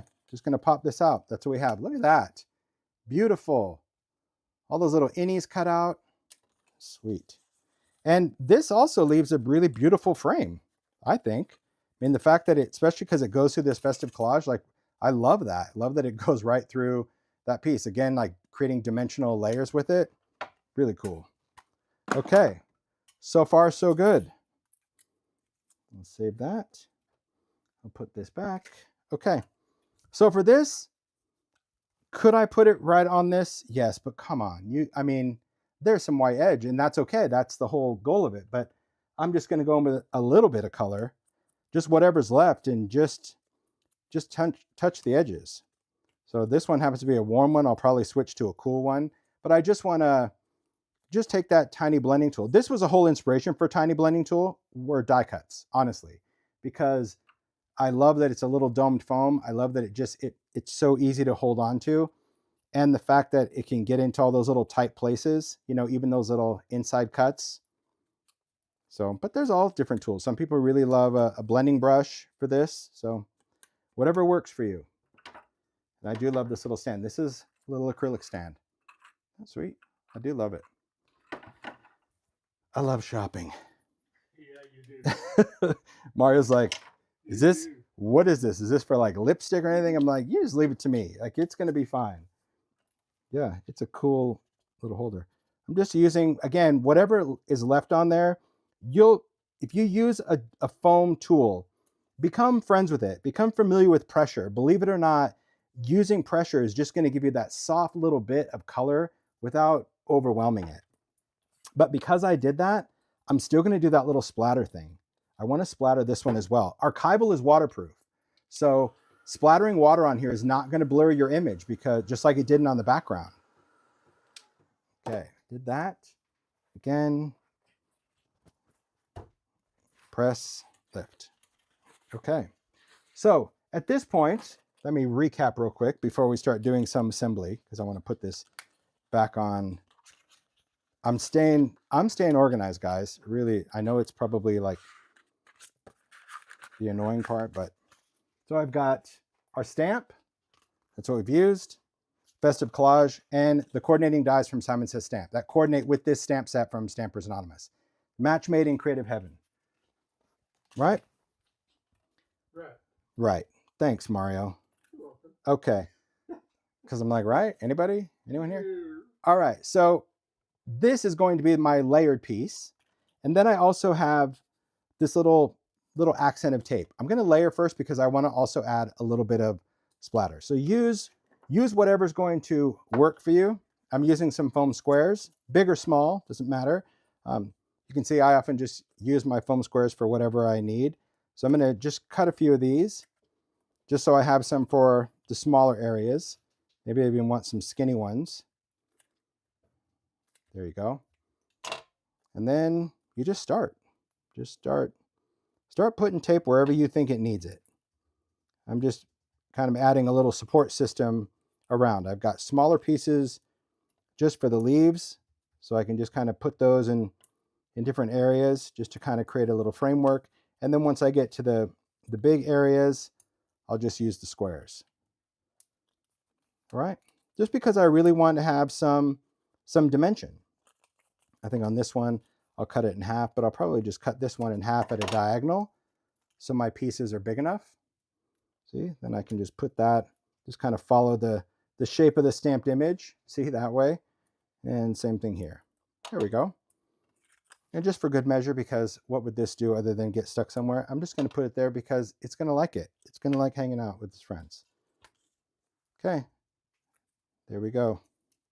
Now we're just going to start peeling off all these little pieces. Yeah.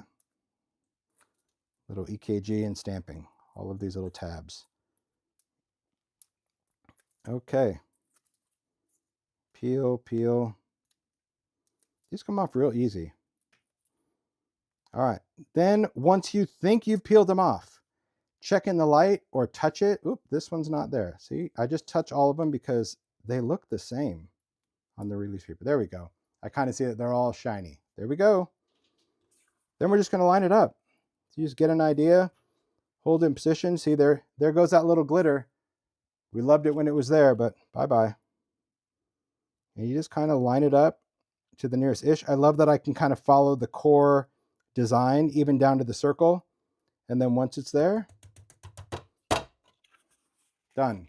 Little dimension, part of the collage. Ooh, beautiful. Now let's give it a little splatter, and off we go. Perfect. Take all of these little paper pieces, get rid of those. So for splatter, you can use whatever you want for a splatter. I love foundry wax because foundry wax is so metallic. Because it has leafing in it, but you can use, there's so many great little splatter mediums out now, so use whatever is going to work for you. You can use acrylic paint if you want to use acrylic paint. Foundry wax is a solvent-based splatter medium. You need to shake it up, shakety shake. To thin it out, I'm going to use a little bit of rubbing alcohol because this is really not meant as a splatter medium. It's meant for whatever you want to use it for, but because I want it to be fluid enough to splatter, I need to thin it down and I need to use alcohol because it's solvent-based, not water-based. So adding water, it won't work, okay? So to get ready, just gonna put that right in the splat box just so I have it. Foundry wax dries really, really fast into like a powdery form. So I'm just gonna squeeze a little blob onto the glass, take some alcohol, just a few drips to start, just to spin it out. And again, use whatever brush. For foundry wax, I tend to not use a splatter brush just because I then need to clean it with solvent. So I'm just going to use a paintbrush for this. It'll be fine. But see, I was just able to get it into a nice fluidy kind of painty look. And then I'm just going to splatter this. And splatter it wherever you want it to be. And I'm like literally scooping it up. I think that's probably the other thing I like about working with the wax is you can get it really gooped up. And then it just sits on your project a little different. I'm going like, boom, right there. You'll see. Because there is a step that you need to do with foundry wax. Okay, so I'm just going to clean that off. You could put it in water while it's wet, but chances are you're going to need to clean it with probably a little hand sanitizer, but on your glass, it's just going to dry and it'll wipe off dry, but I'm just using some water so it doesn't stain at all. Here's what we have. Not thrilling at this point because foundry wax has to be heat set. It can dry for days and it won't do what it's supposed to do. It has to be heat activated. Think of it as like, I don't know, like liquid embossing powder, right? You have to heat it up, but you don't have to emboss it. You can still just use a heat tool. An embossing tool will work as well. Let's see if we can see if the camera will pick this up when it changes. You just heat it and you're going to see it start to become, you can already see that little bit on the leaf. See that? Just at the very tip of it.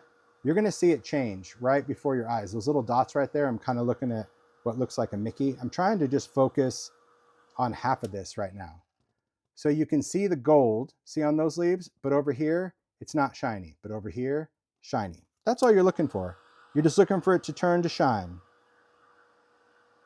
And there's so many little splatters, and it doesn't take long. Again, you probably could even heat this with a hairdryer. I don't know, I've never tried it, but it is something that is heat activated, and you can't over activate it either. So don't worry about, oh, I put too much heat on it, it's going to dissolve into the paper. It won't. It will sit right on the top. But see how that, like, it's just beautiful. I love it. Okay. But some people can't be bothered. Some people just want, like, I agree, it is a hidden Mickey. Did you see it? I saw it. I just didn't want to say it, but yeah, it's right there. It's cute. I love another eye. See, looking for hidden Mickeys. Woo. Okay. So there we go. There's our background. So then the finisher, just some cello tape. If you haven't used cello tape before, well, it's pretty awesome. This is all from Idea-ology. It comes in packs with different sizes. So in it, you have small, medium, and large sheets of the tape. It's already randomly stained, cut in different bits, and they're all stickers. So you just peel it off, but it's really thin, like tape. It could be used for tape. And I just like put it on. Just put it on areas. I think it adds a cool I'll even put a bigger piece. I love this one. See like the different staining? It just adds a different vibe to it. That's all. So cool. I love the idea of it. Fun. So, so good. Any special kind of stuff? No. No, to clean foundry wax, just any solvent. I just use isopropyl alcohol, but no. Like I said, if you do it fast enough, you can clean it off with water. So that's absolutely fine to do. Use that little bit right there. But rubbing alcohol is there, or hand sanitizer, as I mentioned. You can use hand sanitizer as well. Yeah, cool. Couple of pieces. Love the idea. So you get it. Pretty simple. It's wild to see that, like, you know, you start out with something, just a white piece of cardstock, and you can give it so much character. Now this, and I did think of that when I made these, not because I'm honking my own horn. It's just the fact that, like, You'll be honking your own horn. it's really, it's just beautiful. And to put this like in a frame is a great holiday gift. So make these and literally frame your work, and that is the gift, because people would love this as holiday decor. You can put a stamped image, maybe use an idea-ology word plaque, so it's got a little metal greeting. That would be fantastic. But that's a thing to kind of keep in mind. You are a powerful maker. Remember that. Not everybody holds your superpower, right? There's many people, and you know, we all have friends that are like, what do you do exactly? You craft? And they're thinking it's like macaroni and school glue. No, you can really make art with your stuff. And I think it's how you choose as a maker to elevate your own work. You know, put that on a card base or put it in a frame. But that's easy, something to do. But yeah, the cello tape to me is like, is life. It's so good. Okay, so you guys have seen how this is done. So clearly you can see, like on this, these big splatters, I just use a big moppy brush and I go crazy when I'm splattering. Go out in the garage when I splatter because I'm out of control, but I love it. I think it's fun. And you could use any of the metallics. It doesn't have to be gold. You know, if you like statue, that's kind of a, it's kind of a silvery gold, almost bronze-ish. But then we also have Mind, which is copper, and sterling. Sterling is the thickest. So like when you shake this up, you're not going to hear much going on like you do in these other ones, but there is a mixing ball. It's a little sludgy, but it's super shiny. So, you know, give it a little thunk on the table, but still mix it nonetheless. But just know that when you go to, you're like, my sterling is super thick. It is, because I wanted it to have like the most silver possible. There you go. That was fun. Fun to see that as well. Card ideas, art ideas, whatever the ideas are. All right. No, so far so good. Okay. Thanks, Mario. Okay, I'm going to jump to just another idea, just to, as we get into unexplored territory now, because now we don't really have the cards. But there are things that you can do, especially during the holidays, that we love to see as makers, but sometimes don't know how to create. And one of that is a snowy scene. Okay, I love to create a snowy effect. I love the visualization of snow. I love that it's sparkly, it's textury. And I can even, let's just put it on a piece of tissue. Maybe you can see that. Like, it just has such icy, and it is twinkly. There's glitter in there as well. And I just want to talk about how we can prep some snowy panels, especially if you were going to, again, maybe you found like a shadow box frame. Okay, let's go back to something like this. Maybe you're going to frame this, but you want it to, maybe around the edges or something, but maybe you want to have like a little wintry element. Not over the top, because then it looks like a blizzard, but you can put some on the outside.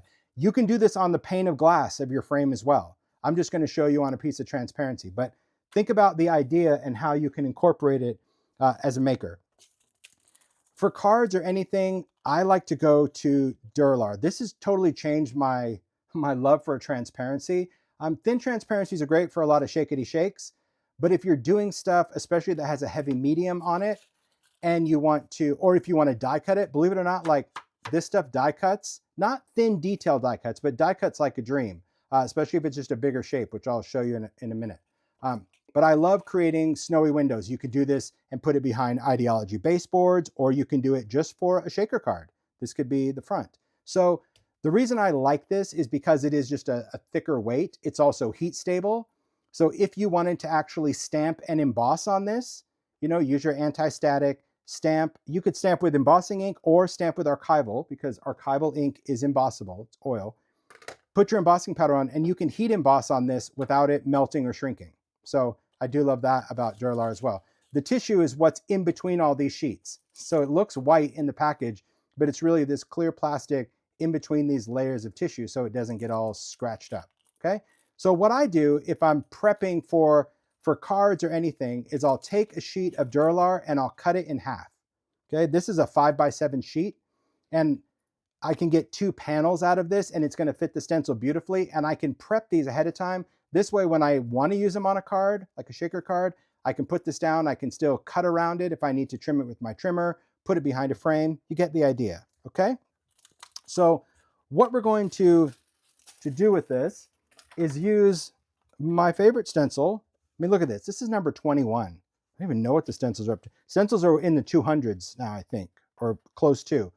But this is number 21, and it is still my all-time favorite snowy, speckly background ever. It's also the only stencil I've had to replace because I've used it so often, all right? This is going to fit perfectly on here. That's the other nice thing about cutting this out, 3.5, okay? What I'm going to do is I'm just going to place it down on my glass mat, and I'm going to give myself a reference point, okay? Everyone's going to have their own system of how they want to do this. You do you. Maybe it's going to be a grip mat. Maybe it's going to be something, okay? Whatever you want to do. I'm just going to take a little piece of masking tape. So I know, I'll actually center it because it'll be easier.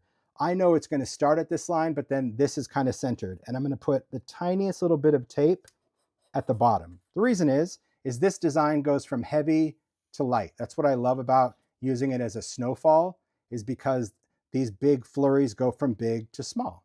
Okay, so I have a little bit of tape just sticking this to the glass. This way, when I place my stencil down, I'm actually using the lines on my glass mat to know that my design starts here. So I want to make sure my design starts here. And all I need to do is center my stencil, right? Like I said, you guys might have your own trickery and you'd be like, well, hello, you could have just, yep, I'm sure, could have done a lot of different ways, but this is what works for me. It's just going to create a snowy effect. What is our product? Grit Paste Snowfall. I love this stuff because it dries translucent, it dries gritty, and there's a little bit of sparkle in there, but we're going to add even more sparkle, because if you see this, I'll try to hold it up. There you go. You can see that I've used, yes, the rock candy mixture. So not only is it icy, but it really sparkles great. Okay, so that's what I'm going to use. Could you use other things like transparent paste or gel mediums? Knock yourself out. This is what's giving it not only the look, but the texture of snow. See how it's icy and chunky? That's the Grit Paste. There's none like it. It is so good. So that's what I'm going to use. I'm going to take a palette knife. So the viscosity of this is also like snow. Isn't that weird? It's kind of crazy. It's like a snow flurry. But then I also want to use my mixture of glitter. And I'm going to need like a dumping station. This is not going to cut it. This isn't big enough. So I'm just, what's that? What? No. I'll just hand it to you. Okay. Thanks. It's the only one I'm using. Mario's got me. He's like, do you need a stencil pen? He knew I was going to need it to clean it off. I'm going to hand it right over to him. So there we go. Yeah, aka lasagna pan. So I want to have my glitter ready. If you are going to glitter it, we can glitter this while the paste is wet and there's no need for glue. Okay? So I've got that, my little mixture ready. Just going to take this and we're going to place it down and we're just going to start smearing it through the stencil. And if you use Grit Paste, you know, you can kind of even hear it like get a little scratchy. Don't overwork this. We want this to be textured. So don't go in and like skim it off. In other words, see how it's kind of built up in areas? You just leave it. You're going to get even better flurries and better chunks that way. And just keep going back and picking it up as needed. I don't like to go back over the same area because this stuff does dry fairly quickly, but it'll start lifting itself off and then you just have to push more down. So just keep doing that. You can see that once you have medium on there, the stencil is pretty good. It's not jumping around. Okay, there we go. This back in the jar. Clean this with water. This lid on the top. Rubber band keeps it super wet and fresh right around the seal. And then it's the dismount. Now, I got little stubby fingers, so I'm just going to use my craft pick just to pick this off the glass. And then the dismount, I just pull it towards me. Now this, you could actually scrape it all off and put this back in the jar. Absolutely, you could reuse this, okay? Even if you're gonna do another one, like maybe you're gonna do assembly, just place this back down and use it. You just wanna make sure that you didn't get any medium in the back because it'll smear everything up. So thanks, Mario. I'm gonna Here you go. I'll give you that too. Just hand those you. to him. Thanks. So then I'm just going to pick this up. Same thing. It's just a little bit of tape that comes off. So there is my snowfall. And while this is wet, I'll just have a container and just dump the mixture right over everything. Now, when you do this, you're going to just give it a little tap. You might see a little bit of static charge, but not much. Once this dries, you can go over it with a dry paintbrush and any excess glitter will come off, but that's it. It's that simple, and you're just going to let it dry. Now, when it dries, it goes from, I mean, it doesn't change much, but it definitely has more translucentness to it than it does right now. This is a little bit more opaque in these areas, but this one is way more translucent because it does dry translucent.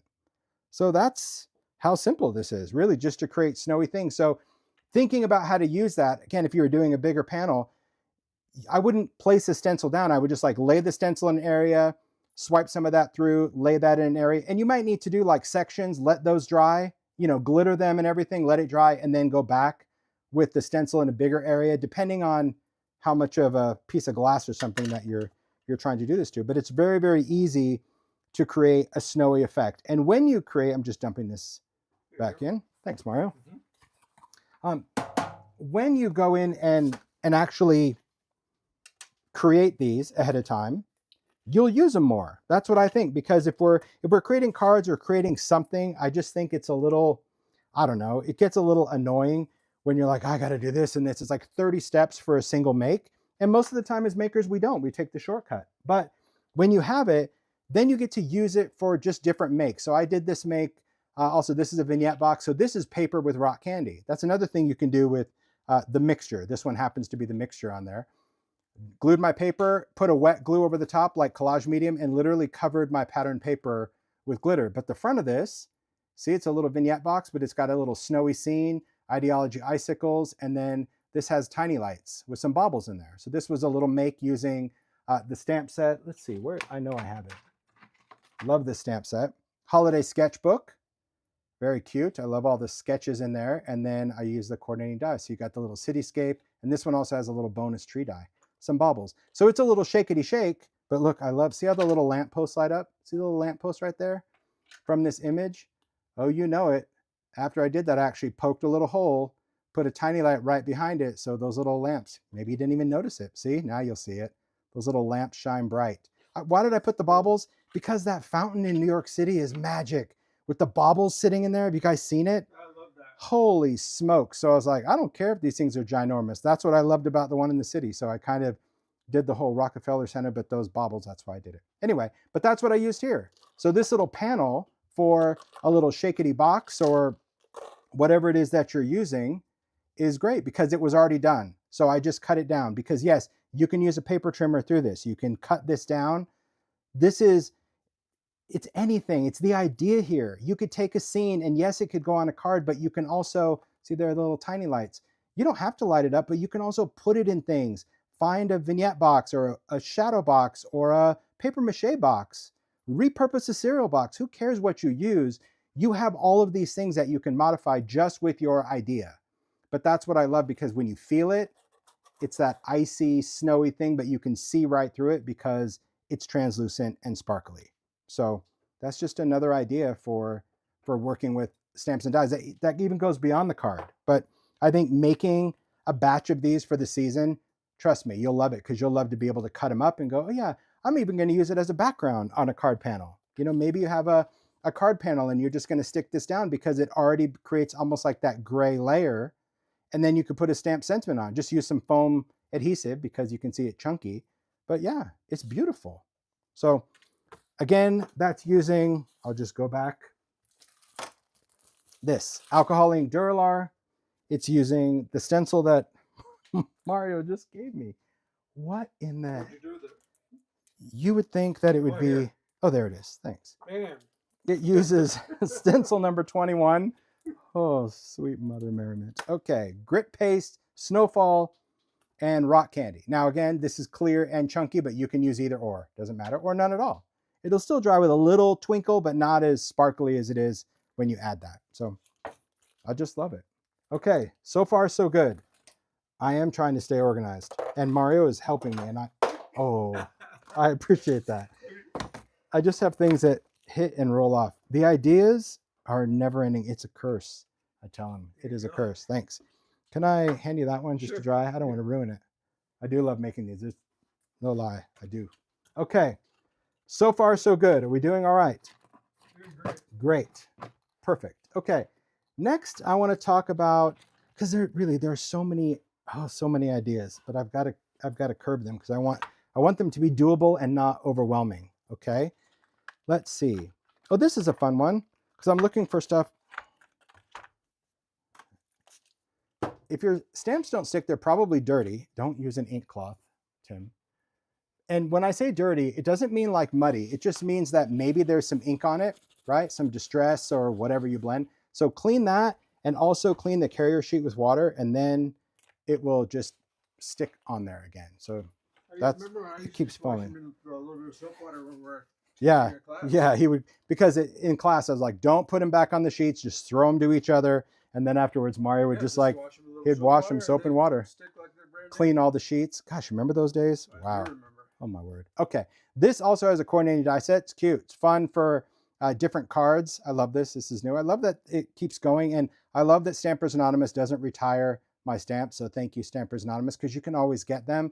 And it's nice that the library is building. If you want to see which stamps have coordinating dies, if you go to timholtz.com, go to my website, click products, click Stampers Anonymous, click the CMS, because the dies really are for the rubber sets only. They don't coordinate with the clear sets. They coordinate with the rubber sets. But you'll see in the images on the index that there is a bar down the sides that says coordinating dies that I added. And that's an easy way to visually know if there is a coordinating die for that. All right. So, but that's a fun one. I did see a question about the icicles. These icicles are idea-ology. So these are plastic and you get them in a pack of 4 and they're clear, but I just added a little glossy accents and a little rock candy and just put a piece right on the top. It's crazy how it fit this box. It's almost like someone designed it that way. Crazy. I didn't really. I'd like to take credit. It was a happy act. I was like, oh my gosh, that fits this vignette box. So yeah, I ain't taking the credit. I didn't do it, but it was a good happy accident. Okay, moving on. Let's do this one next because I love this stamp set. I love this. Let's create with this. This is one of those things that, like, sometimes throughout time there's just ideas that build on each other. I want to take you chronologically. Okay, CMS 482, Curiosity Shop. This was a set that I did and I absolutely loved the art of it. It has just a really cool engraving look.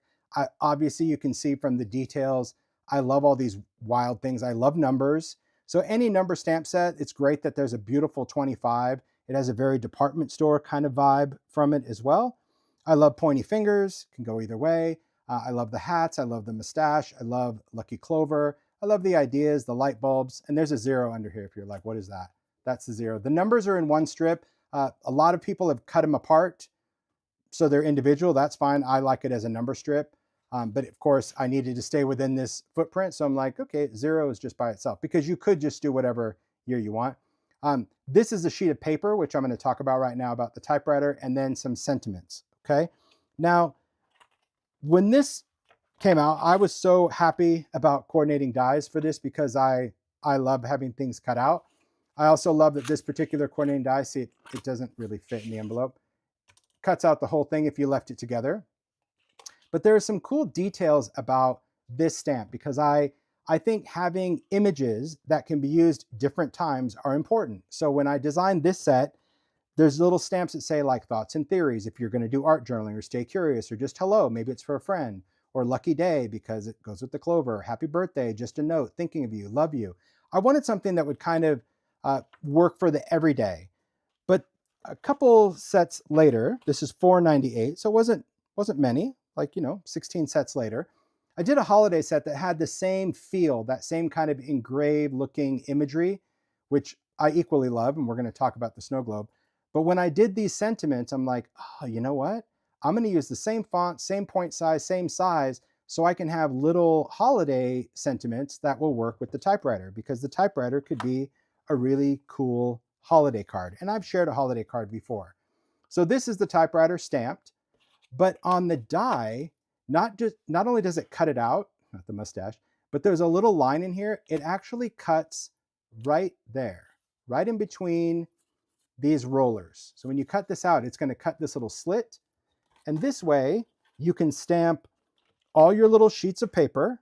I like that we can stamp them, ink them, stamp all of your sentiments, because see, the short ones fit in. These long ones obviously don't fit this piece of paper, but these short ones do. And then you can have these, and then they easily just slide in to the typewriter, okay?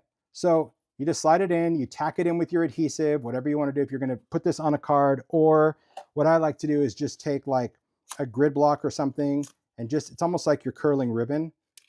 Just kind of use that, see, just to get that little bend, because I just think that's cool.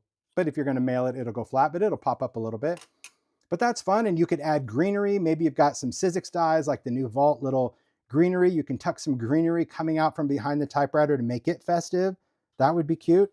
So it's just it's a cool stamp set that you can use every day. But if you have this stamp set, just remember that those sentiments were always intentionally designed to fit this. Like if you're doing December daily, you know, there's a little Hello December. So again, that fits in there. You can leave it flat. You can angle it up with maybe a foam square, or, well, I love the grid blocks for that. So I just use it. Remember curling ribbon? Gosh, with the scissors and just kind of make all those little curly cues.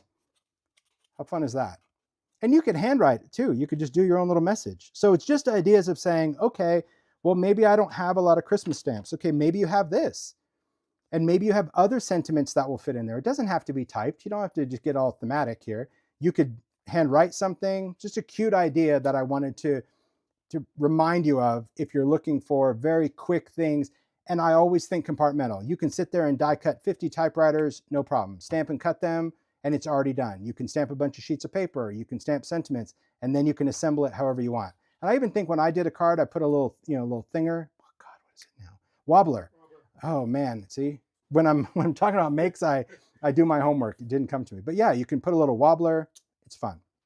The other fun thing, going back to this set, is great imagery on here. There's a little car with a tree. I love the fact that on this, here you go. On this one, the coordinating die, are you ready for this? So good. There's a coordinating die for the image, and then there's a coordinating die just for the tree. So you could stamp it twice and then just die cut the tree and have it raised off of the car as it should be. How great is that? That's so good. Oh boy, there's dies for all sorts of things, but this is the one I'm going to talk about, the Snowglobe, because I love this little Snowglobe. So move this off to the side. We'll get this and we'll get this. The Snowglobe is magical because it works with so many other things. As a designer, I do like to connect the dots. Sometimes it's a little overkill and I'm okay with that. But I did this product with Sizzix years ago. They're called dimensional domes, and they were used for all sorts of different die sets that I did for them, cute little things that will fit into this globe. But obviously that idea spilled over when I was designing other things. Case in point, this stamp set. So if you're not familiar with these little domes, let's see, do I have one open? No. Okay, I'll open this package. These are little domes that fit. There was a die set, I think it was called Circle Play maybe. But what it is, it's like a little bubble, see, little bubble. And it has an adhesive band on it. So you peel off this adhesive and you stick it down and it creates a bubble. It creates a shaker. So the idea, really, I'll just show you, is that you could take the image, stamp it on a piece of paper, do your coloring, color, add a little bit of glitter, as much as you want. I like to have some that, yes, it'll cover the whole image, but I also like that you can still see it and there's a little snowstorm in there. My measuring trick, this is how much glitter is in here. This dinky little spoon, it does not need a lot of glitter. So I just use like literally a level of this dinky little spoon is still a lot of glitter. But you place the glitter over your image after it's all colored and done. You peel off that thing and you stick it down. So now everything is sealed. But you have this edge because the idea was then you could stamp it again, because this coordinating die not only has the globe, which could cut out the whole thing, but it also has a circle die. Now I also did a circle die with Sizzix in the Circle Play. It's the same size circle that just cuts out inside this image. So I could stamp the image, color it, place this down. And the easiest way is you just place it and you make sure that you see a little bit of black, just a little bit, and then you cut it. Then I could actually cover this up and put it on my card. So now all the mechanics are covered. You have a little bit more detail. Isn't that cute? Really, really fun. A great way to use a snow globe. And you might be like, yeah, I've seen it, check. But I wanted to show you some other ways to do it, other ways to approach the idea. Because I love this. This is how it was intended. It was intended as this two-part thing that you would always have a second one that you could cover it up. And you could see, like, even from the die perspective on the package, you know, I'd done a snow globe die with Sizzix with the little base. So whether you have the die or whether you're using the stamp, but it could go beyond that. I thought, gosh, wouldn't it be cute if I could just take that and make like a single standalone? How would I do that? Because that's a little tricky, but I love being tricky. Look at that. Isn't that so cute? Like, how could I make a bunch of little snow globes that I could then just put on a card? I don't have to do the mechanics. I have said it before and I'll say it 100 other times. I love compartmental making.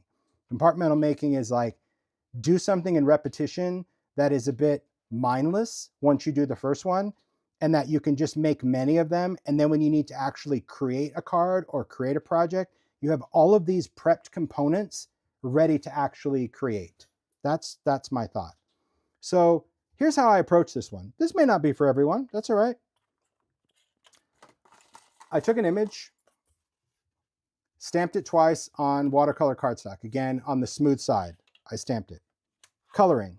Just go in, we'll color this real quick, just so you can see how mindless it really is. Let's just take away all the smoke and mirrors, right, Mario? Sure. And if at any time you guys are bored, feel free just to be like, I'm out of here. It's been real. Enjoy your Saturday. But I just like to share ideas, because for me, I always set out with the best intentions of creating cards for the season, and then reality strikes and I don't do anything. But if I have a bunch of these, I can put this on a tag. This would be great, like if you have distress tags, right? Like little number 5s, or maybe you have a tag die. Look how cute that is. Or even smaller, it could go on a gift. It's really, really great. You could mail the domes. You would just have to put it in a padded envelope, but like these are secure. Okay? So yes, you can mail them. What? Yes, you can mail it. Yes, Quick, there you go. Well, you know, just to see it, because like, yeah, you can, and then you touch it and it crumbles. Okay, here's how we're going to color. I'm just going to take my pencils. I have just some pencils over here. And one image I'm going to need, obviously, the background. That's going to be the scene. And then one image is going to be the top image, because there's two pieces here. One image is going to be the base, just so you know why I'm coloring one and not the other. So just going with some blue and just add, that was a little weathered wood. I'll take a little speckled egg. Let's go in there. For the trees, you know I love a little rustic wilderness. So I'm just going to add that. Now you could do this with your inks or whatever, but crayons, whatever you want. But this is why we do pencils. Pencils were for coloring with distress. All right, for the little house, I want my windows to kind of light up. So I'm just going to take my pencil. And this is just dry right on the image. I'll color those first because those matter. And then, oh, I need a little cabiny. So I need to go in for some wood. All right, let's do some gathered twigs and walnut stain. All right, so for the little cabin color, let's just take a little gathered twigs. And I'll hold this up so you can see that I'm not really coloring everything. Now this one, I just need the base. So I'm just going to follow those little highlights, those little, I'll call them even shadows, just to start. Here's what I have. So you can see from repetition, you could stamp these and do all this scribbly one night and then watercolor a completely different day. You don't have to watercolor these pencils immediately. You can do it, again, in batches, how you're working. Okay, take your water brush and we're just going to blend. So I'm just going to start with the lightest. That's going to be blue. I'm just going to move that color around. That's just going to create kind of a wintry sky. And you already know that if you feel like you have too much color moving around, you know, I don't want too much of that blue. Just going to clean off my brush. Maybe I'll bring some of that down here. Okay. For the tree, just a little ziggity zag, just to move that green, make it kind of watery. Clean. Now I'm just going to go into the house and just carefully go around the windows. This one takes a little bit of a steady hand, but not much. And I'm just going to move that around. Okay. For here, I'm just going to take that color, get it wet, and then bring it over into that white space, but don't cover it.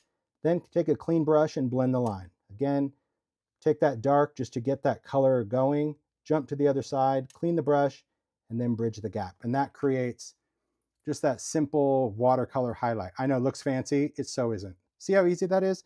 But now I want to add maybe something brighter to my wintry sky. We have the technology. It's everything that you know and do for other things. I'm going to pick up some color because we know that's another way to use pencils. And maybe I'll add a little bit of this tumbled glass because that's a nice light turquoise, but that'll just make the wintry sky a little bit brighter.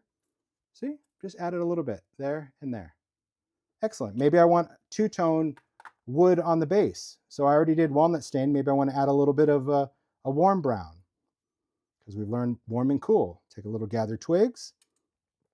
So I'm not doing the whole thing again. I'm just adding it in a couple little areas. Look at that. Makes me look like I know what I'm doing, but I don't. I'm just having fun. So imagine in a batch making scenario that you've got a bunch stamped, you've got a bunch colored, easy to do. And the reason I do it like this is because it reminds me that I need two if I'm going to make that.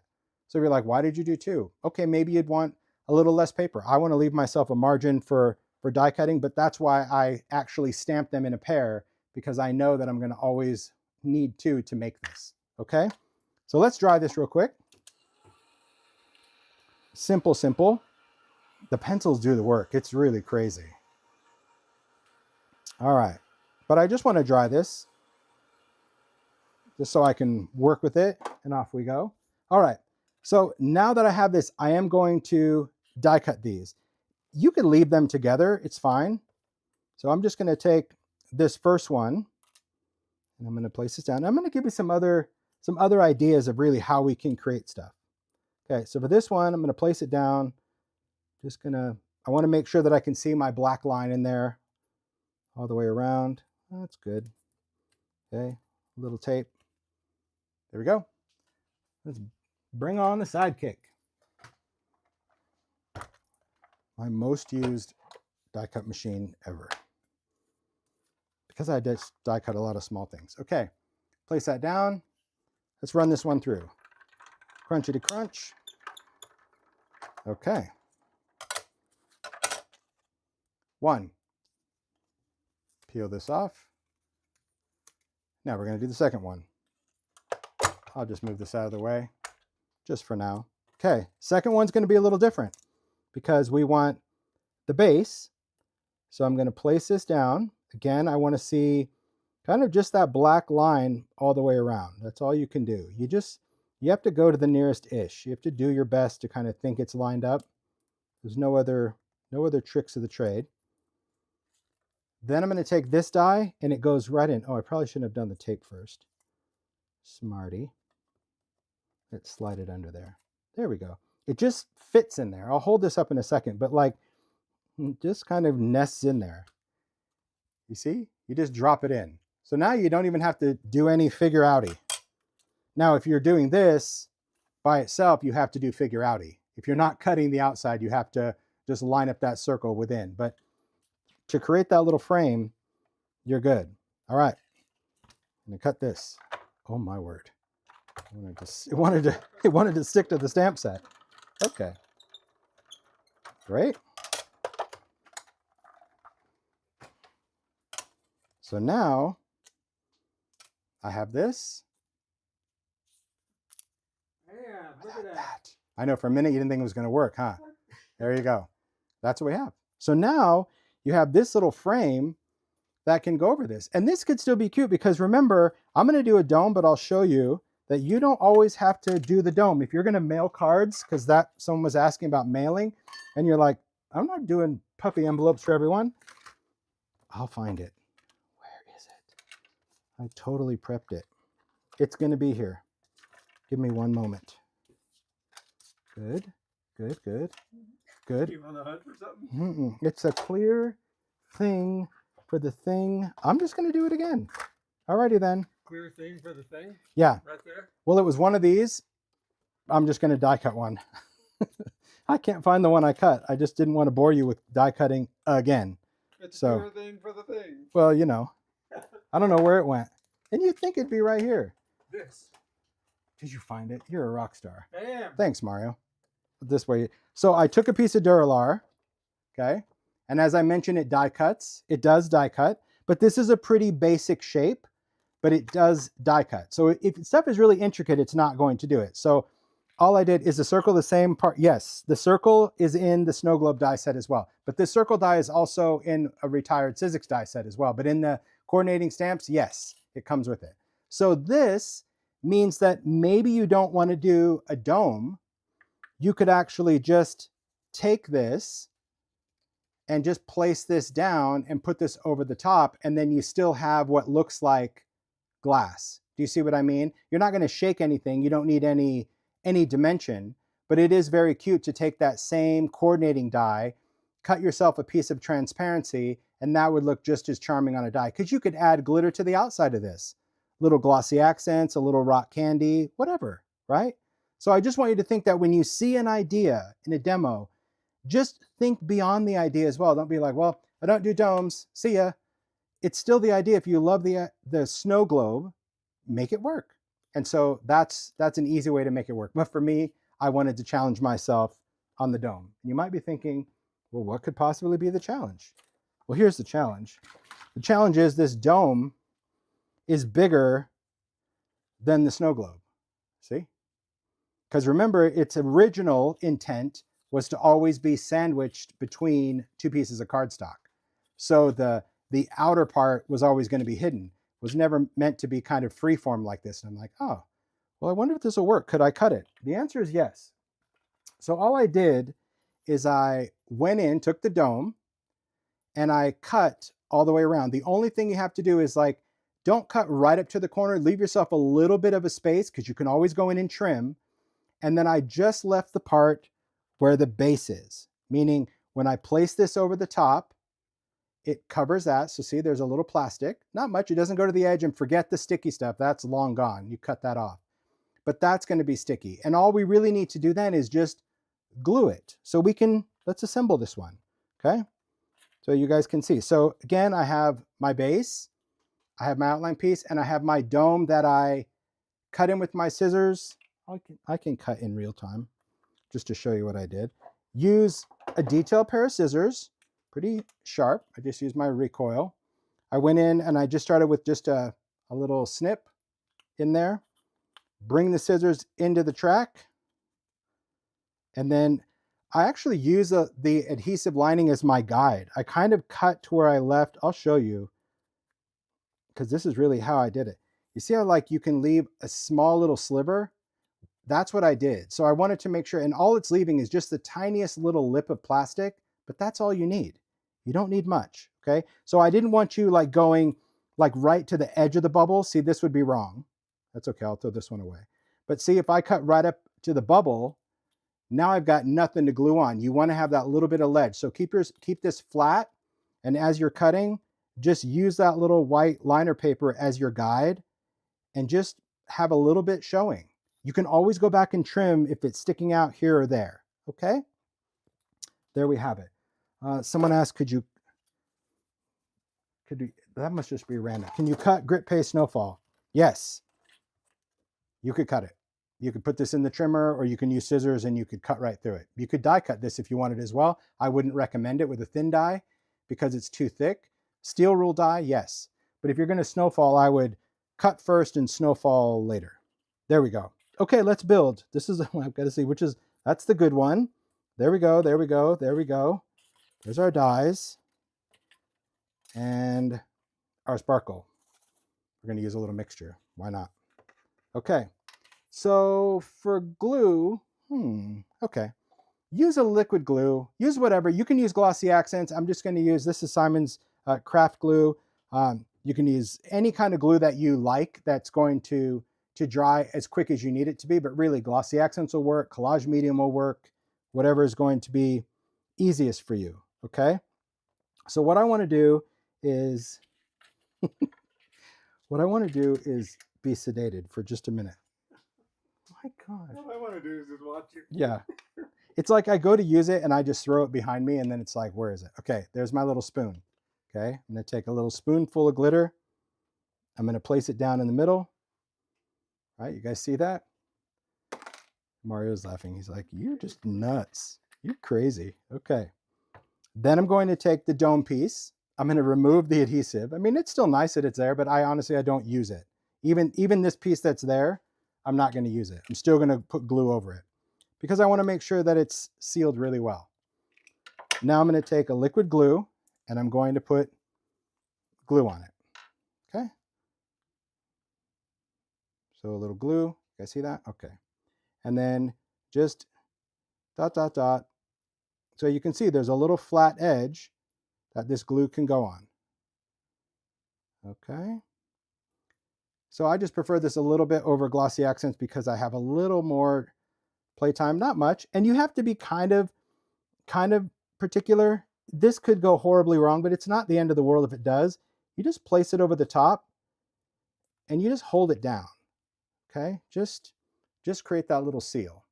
So I just did it to where I could visually line up that because I just needed the flat spot to hit the flat spot because the rest is going to be covered. And I just wanted to make sure that it holds a seal. All right.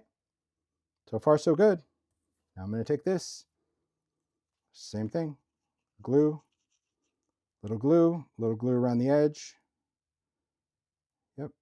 Any kind that's going to work for you. There we have it. See? Do a little bit more there because we can. Okay. Just going to line this up. You kind of want to just drop this on. And same thing, use the table. I mean, because you kind of need to hold in so many different spots. So find a place where like your finger could go down. You have to hold everything down. It doesn't just drop down. You have to see all these fingers. You got to hold it there. Okay. It's kind of fun. But this may not be your thing. You may be like, that is crazy to do. It's not hard to do. It takes more time than, a peel and stick. But then you have all these individual snow globes that you do whatever you want with. So that to me is what I like. I mean, a little scissor trick, like that's easy modification. Okay. And we just pick this up. It's not totally dry, almost. All right, let me just trim this. Got a little off wonk. Okay. There we go. So, a couple little globes. Cute. Simple, right? I love that, just that little bit of little shaky glitter. Okay. So the interesting thing to note about this image is, yes, it has a little cabin in there. And I've heard since I've designed it, it's like, I wish you would have just done it without. Okay, well, that's nice. But what you can do is you can still stamp and cut this out and use it for any other thing that you want. So just remember that if you have the circle die, or maybe you find a circle punch, but I mean, again, a circle die, probably even a nested shape, you might have a circle that's going to work. You can still stamp the globe and just cut out the scene. This way you can still use the globe if you want. But I was just going around saying, oh, I wonder if there's any other little images that I have. This was a set that I did. This is 473. This is called Christmas Cartoons, all little cute things. But think about photos, ephemera, whatever you're interested in. And you have so many options. Like these little ones, I just did this little strip just for visual for class. But like, look how cute he would be in a snow globe with snow, the snowball. Or she could be in there. That's adorable. Or cats, if you want to do a little snow globe with cats, Meowie Christmas, all that. How cute is that? Little cat, because this has a cat and a dog, but it also has, see those little stars right there? Really cute. I just stamped both because, I needed it to fill in the space. There's a little dog.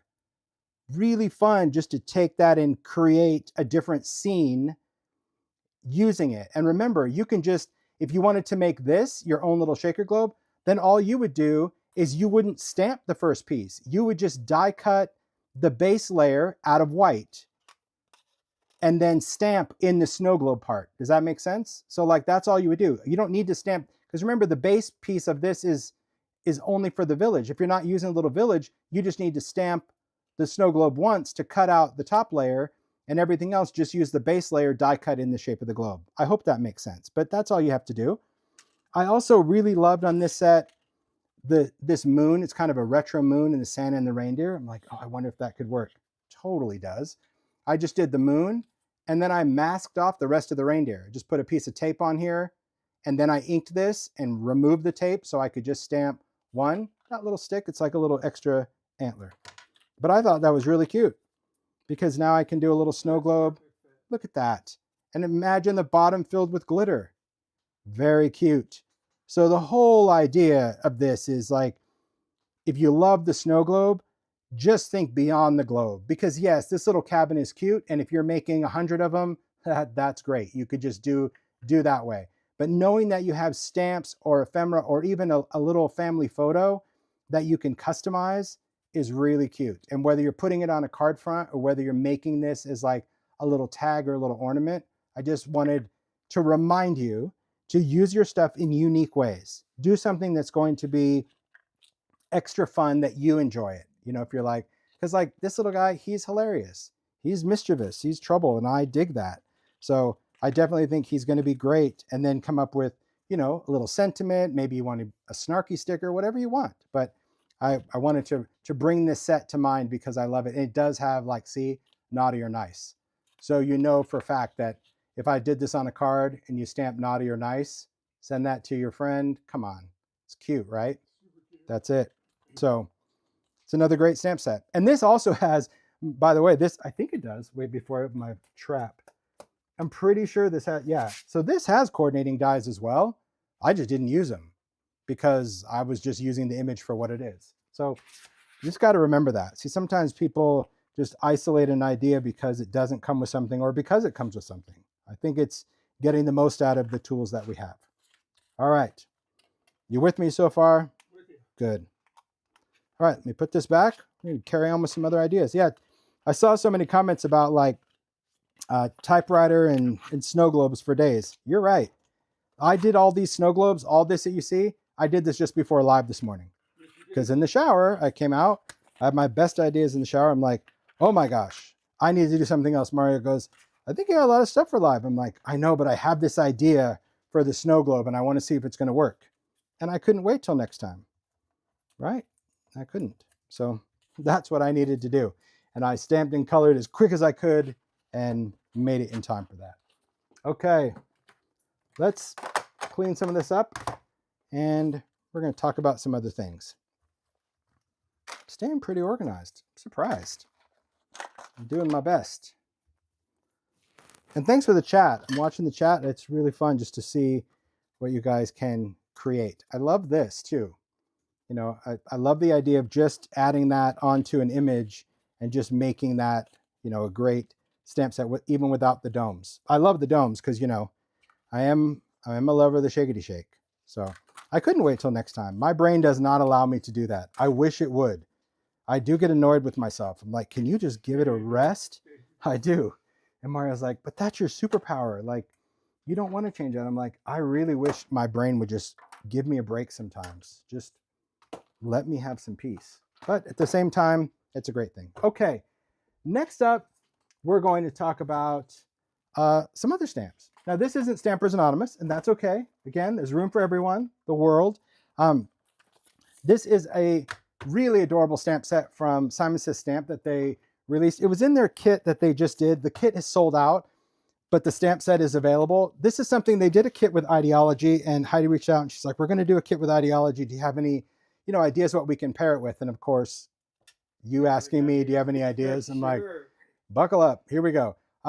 But I love the idea of lino cut. I love the whole vibe of Christmas. I've done even lino cut Christmas with Stampers Anonymous. I just love the look of it. But this set was really fun. Fell in love with this little reindeer. I love the little cottage. So again, this is available at Simon Says Stamp, but it is not, it's not forever. It's just, I guess when it's gone, it's gone. And it's a clear set. So, you know, it's a bit challenging for me to work with clear. I'm not going to lie, but I'm okay with it. I wanted to share a technique that I like to do when I'm working with clear stamps because I do struggle sometimes getting something absolutely perfect. So here's some ideas for this stamp set. First off, this little village, okay? This little village is incredibly cute. If you got the kit came with a little stencil. I think I have it in here. I'm not really good with kit components. Oh my word. There it is. It came with a little stencil, and they sell the stencil separate as well, but it's a little stencil that goes over the rooftops. And there are coordinating dies for it as well. Those were separate, but I needed to get all of it because I loved it. So here's what I did. I stamped this. Now, this is where I went from archival to VersaFine Clair because I just wanted this really black intense to dominate all of this. So my background, I just took a little bit of Distress ink in Evergreen Bough, made my little mess, tapped in it, which you saw me do on the postcard, and created a quick background. Didn't need to fill in the blanks. I stamped the image, I stamped it another, and die cut it with the coordinating die, but if you don't have the die, you don't need to. And then, see, once you learn all the tricks, you're like, Holtz, I already know what you did. Then I placed that little rooftop die over everything. What did I use for the snow? You guys know. Grit paste snowfall and rock candy glitter. So I just took a little grit paste, but if you, texture paste came with the kit, but I just used that while it was wet, added the little glitter, and then there is my snowy, textured, sparkly rooftops. But it makes a cute card. And then this little moon, there was a coordinating die. There's a stamp, but I didn't stamp it. I just used the moon and cut a little metallic cardstock.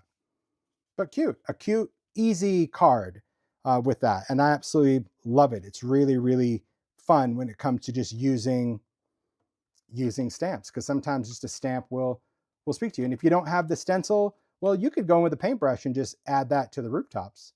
It's cute because the stamps, they really stamp, they stamp well, they really do. Because I do some clear with Stampers Anonymous as well. It's just, clear is just not my comfort zone, but I do use them. Let me just show you the difference when it comes to clear, especially between these two, between this and Black Archival, because you know I love Black Archival. If I'm working on, and I'll just work on white cardstock just to show you, because I'm going to show you a technique with this that I absolutely love. Okay, I'm going to take Archival.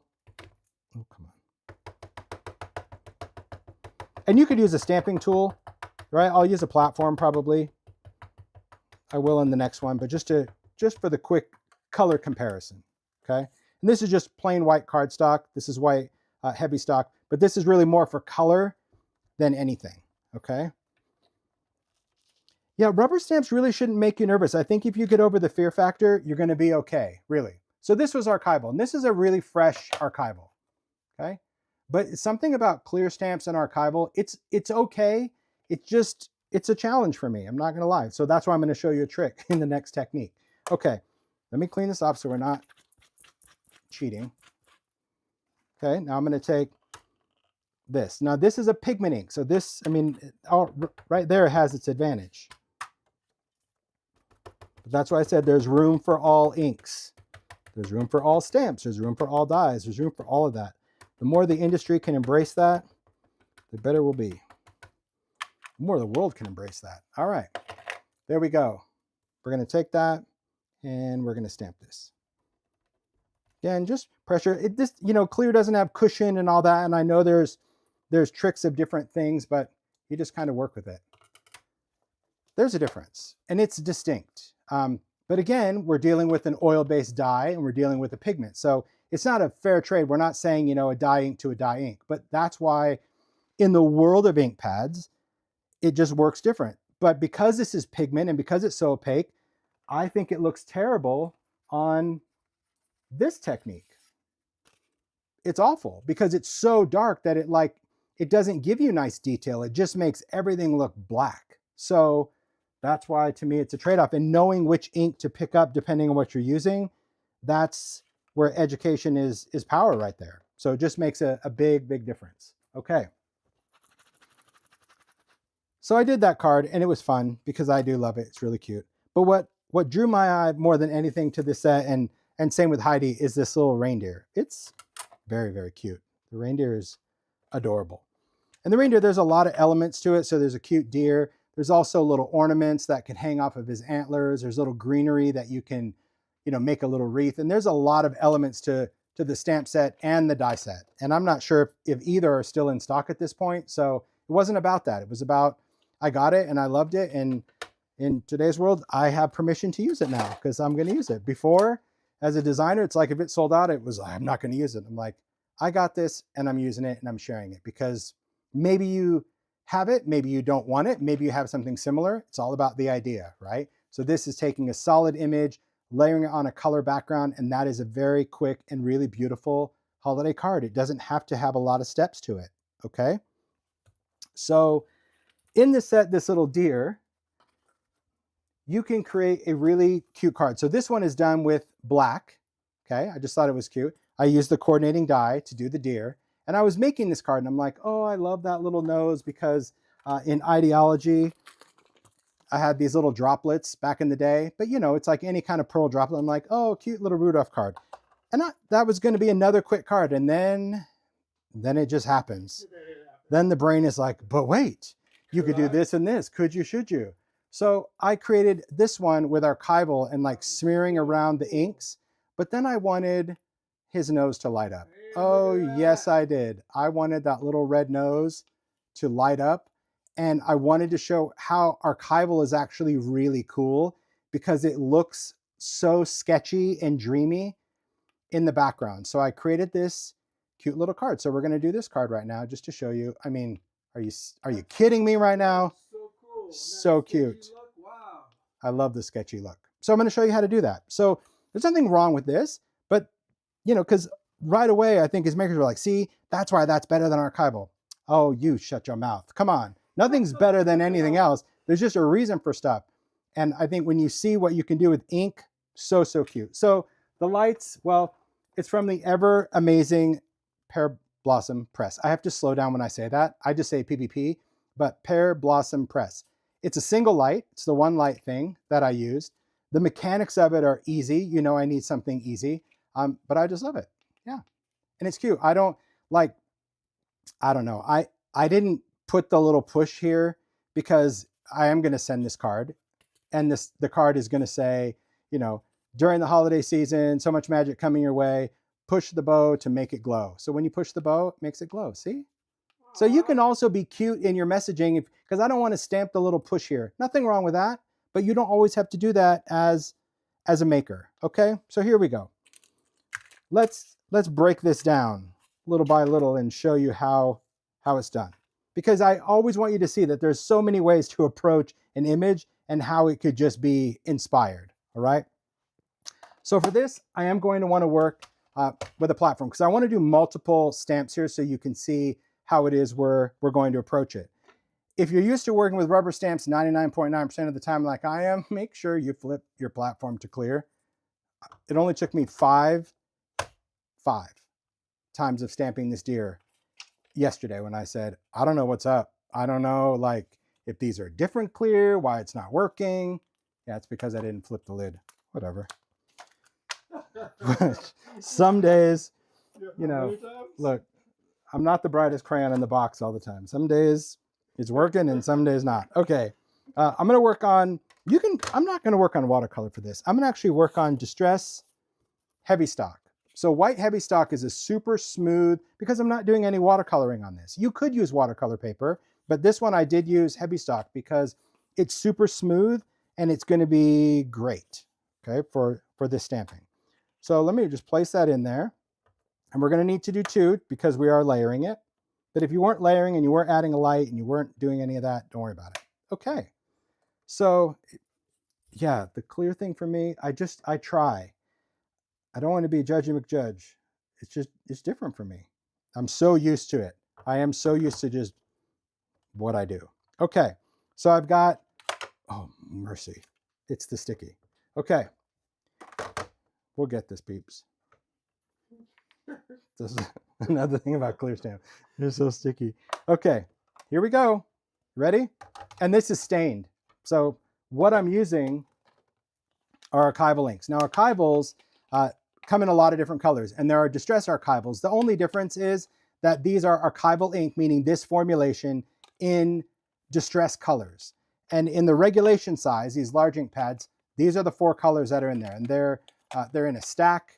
Is how they're sold.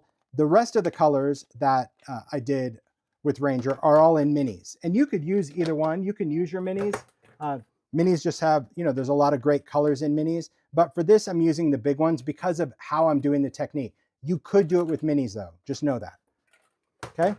The other thing that I did is I wanted to make sure my ink pads were re-inked. So I re-inked all of my ink pads before, and re-inking, you just remove the lid, do a little scribbly zibbly, and then take some sort of scraper, scrape it opposite directions, wait 5 minutes, re-inked ink pad. Okay, simple. So what we're going to do is we're going to create the background. So for the background, the back sky, and this is cool to do with any kind of stamp. You can do this with clear or rubber. Remember that. It's just a technique with archival. I have done it with distress ink, but distress ink doesn't give you the visual swipes this does because this is oil. So when oil's on a surface, it just kind of leaves this little trail. That's what we're actually going to use to our advantage, okay? So I'm going to start with hickory smoke, and instead of like how we would normally ink a stamp, I'm swiping my ink, okay? I'm dragging it in different directions. I'm just really and I'm pushing down at the same time. I'm not lightly doing it. I'm pushing to get ink out, but I'm like dragging through the ink. Then I'm going to take black and I'm going to do the same thing. And I'll show you, I'll go back, but you can kind of see already. Let me get a piece of paper under there. Can you see those little swipes? That's what we're going for. You can see the visual of those lines in the stamp. That's what we're creating. So we're creating this like brushstroke. So creating these little swipes in different directions is what's going to be really cool. Okay. Then I'm just going to take this, place it in, push down, stamp with purpose. It is going to peel away like a fruit roll up, and that's going to be okay. Probably not as much because there's ink on here, but just want to press, good pressure. There we go. Lift that off. And this is what we have right now. It's not a train smash. Okay. We have to build this one in layers because we didn't ink up the stamp the way we would normally ink up a stamp, right? We're swiping it on there. So you have to expect just a little difference in how the ink goes. That's why I'm using a stamping tool, because I want to do this in sections. Okay. And that's why on this, I just hope that it never moves. Okay, so that I put a little bit more ink in the face area that I thought was a little light, but we're gonna build this. Okay, perfect. Okay, so this is what we have. So just take a look at how this image is. Isn't that cool? And this is already dry, but this is like, it just looks more painted because we really painted with an ink pad. We use those swipes and strokes so that image has a beautiful brushstroke look. And this could be done. This could go on a card base. You could add a little color and off you go. Okay, it's just about learning how to use archival in a different way. You have to be generous with the ink. It won't work with a dry ink pad because you can see how our ink is building up. That's what's creating these beautiful brushstrokes. And as I mentioned, you can do this with any color you want. Because it's archival, you can now go in watercolor or color pencil in all this negative space. Sky's the limit here, okay? It does look like a wood print. I agree with that. So next what I'm going to do is we're going to now do the deer layer. So I've got my background, but now I'm going to do this layer. So I'm going to need another piece of white cardstock. So I've got my background. Now I'm going to use my other piece. Oh my word. Running out of space. Okay. Place this in. Same rules apply. We might have to stamp it a couple times, so I want to be ready. But this one, I'm not going to clean it. I want some of that black grungy of my first layer. If you don't, you can clean your stamp at this point, but I'm intentionally not because I want some grunge, okay? So now I'm just going to use Vintage Photo because Vintage Photo with grunge is going to be a little darker than Vintage Photo, so that's why I'm using it. And I'm going to do the same thing. I'm just going to apply this kind of in a sweepy, swipey motion all over the whole stamp, even though we're going to die cut this. Put that in, place it down, stamp with purpose, best you can. Carefully lift so your paper kind of stays in play. Not bad. Because again, I'm going to be like die cutting this. And I already have a little bit of ink there. So if you do a second stamping, my suggestion would be, and I'll show you in just a second, I'm gonna clean his nose because I don't want to make his nose area too dark. Mara, would you mind handing me a Q-tip, please? Sure. Thanks. All right, so I'm just gonna go more in his body. What's nice is you can see like where you need more color and you could focus on that. You don't have to do the whole stamp. Thank you. Sure. But what I want to do is I'm gonna clean the ink off of his nose because I don't want his nose to be too brown because I want the light to shine through. It's okay if it is. But I also want to make his eyes a little darker. So see how his eyes are darker? So all I'm going to do is just take that Q-tip, take my archival, tap, tap, tap, and then just dab some black on there and dab some black on there. Perfect for that. So this way his eyes will just be, hopefully, a little darker. Let's see. Go in, push, focus on the eyes, focus on the body, you know, wherever that area was a little lighter. And let's see what we get. There we are. Perfect. There we go. So now we have the deer that's just more in the brown, and we have our background that's black. I just wanted a little more contrast. Could you have done everything in black? Well, of course. That's what we showed here. You could do any colors you want, but same rules apply. I love just that painted stroke lookingness of the image. Isn't that cool? It's really, really fun. Yeah, and I love that it all looks painted, you know, because we were like, could you use googly eyes? Yes. Could you draw them in? Yes, but I don't want them to look like beady eyes. I just want them to look like the image, but you can use whatever works, but I wanted to keep that painterly way. That's what I'm going for, painterly. Okay, so at this point, clean the stamp, peel it off. Perfect. So far, so good. All right, put this back for now. Let's put this on here. So archivals, again, big or mini, distress, or any of the colors of Ranger archivals. It's just a great formulation. And many people don't even, you know, understand or appreciate the oil properties and what you can do with it. And that's one of it. Because a water-based dye, you're like, well, can I do this with distress? A water-based dye wants to like blend itself on the stamp. That's why it's great for stamping, right? You know, when you ink it, it blends. But when you drag it, I just love really how scratchy or sketchy it is. I think it's cool. Okay. Now we've seen all the different things. All right, we're going to die cut this one. I just want to make sure it's dry. It does look like wood carved nose. I think it's so, so good. Okay. Perfect. We're going to take our die. You don't have a die? Fussy cut. Just kind of wing it. There is a little bit of a, it's like a little bit of a highlight around there, so you can kind of figure it out pretty well. When you get in there, well, that's some tough territory for me. Like, you want me to do what? Fussy cut is interesting. Okay. Okay. Place this down. Just going to kind of go around the outline. Just make sure that I can kind of see. That's why another cool thing about creating like this, when you just enjoy the process, you have the ability to play and experiment more. And it doesn't mean that it's going to work the first time. This did not work the first time, or the second, or the third time. But I was determined. There was even a dinner break involved in between there because I couldn't figure it out. And I'm like, I'm not going to give up. I'm going in and I'll do it. So, all right, I'm going to place this down. We're going to die cut this. Oh boy. I put my machine away too soon. I took off the handle too soon. All right, here we go. Zippity-doo.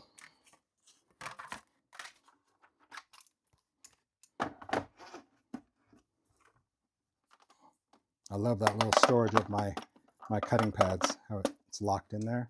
So good. Thanks, Mario. You're welcome. Okay, dear. Done. Okay. How great is that? Beautiful. Huh? If you can just slide it on the side right here. Thanks. Sure.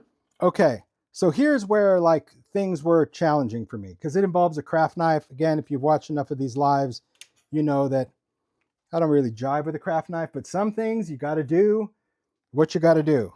Okay. So we have two pieces. We have two layers, and we're going to create this light up thing. Now, by no means am I a light up expert. Okay. I want to preface this right now. So I apologize to PBP, Pear Blossom Press, for anything that I say incorrectly.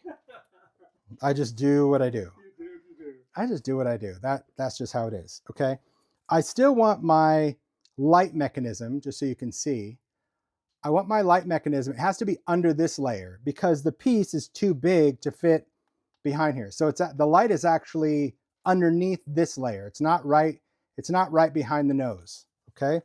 So here's this was the figuring out that I needed to do. Okay. The light thing, 2 pieces, comes a little battery. It's a little break apart. I love that there's no wiring. You just take the battery that comes with it. This is a 2-pack. And they have little twinkle lights. They got so many cool things. You just slide this in and you light it up. Okay, now, can you alcohol ink these lights? Yes, you can. In fact, the first time I did this, I actually just dripped some red alcohol ink on this and I turned it into a red light.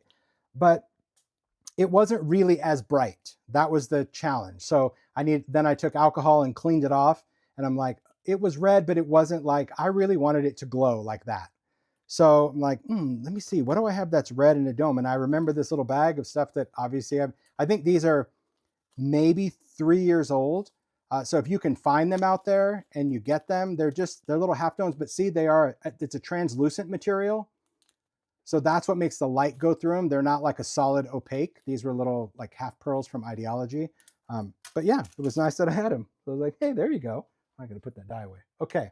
So what I need to do is I need to cut.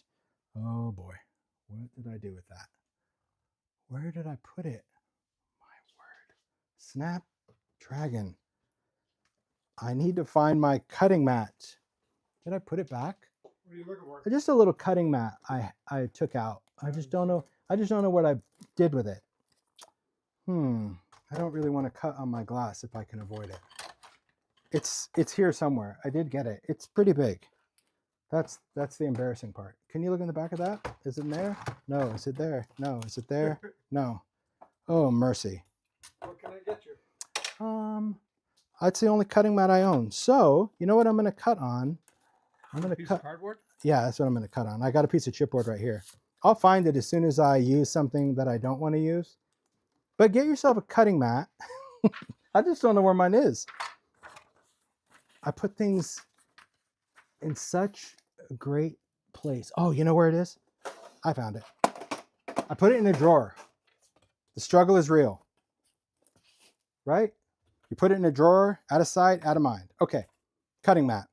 All I need to do is I need to cut out that little triangle part of his nose.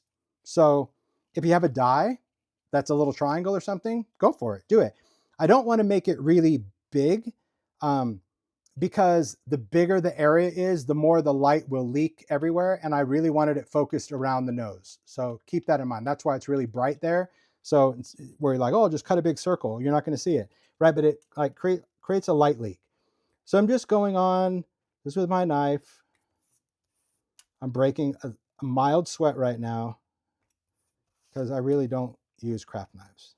I just value my fingers too much. It's because I'm irresponsible. That's all. All right, look at that. Pumpkin carving paid off. That's what I did. Took that out. Okay. This is also probably the not right way to do it, but this is how I do it. If you were going to cut this for the card, which I'm going to, you want to do that now before you get into any more of the build. So let me just chop that up.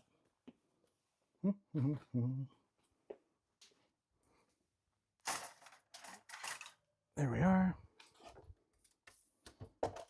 And this isn't a perfect square. That's what I kind of like about it. So, you know, you could fussy cut this. There's no die for it, but I just kind of like line it up a little bit, at least on one side first, and then just go for it. That's what I use. Like, to me, like once I have a straight edge, it's good enough. You can always trim more. There we go. Zippity-doo. Finish. And you're like, oh, well, that's wonky. Yeah, well, so is that. So the whole thing is there's not a straight edge, and that's what I like. You just trim. But I think this is a little too much white. So I'll just trim more of this off. And if you remember to use the bottom edge of your trimmer, it's so much easier. You'll always have a straighter edge. Okay, I like that. That's nice. Cool. So for the mechanics of it, again, I preface this. This is not the way to do it. This is the way I do it. I'm going to take just a little bit of tape. Okay. I'm going to use the light, and I actually want to tape the light to the thing. So they're like, well, what about replaceable battery? What about this? Nah. You'd have to disassemble the card to do that anyway, so I'm not about that. So I'm just using a little bit of score tape, stick it right on the charge. So remember, this is the button, this is the light. So I just want to position where the light is right through the nose so you can light it up. Look how bright that is. Whew.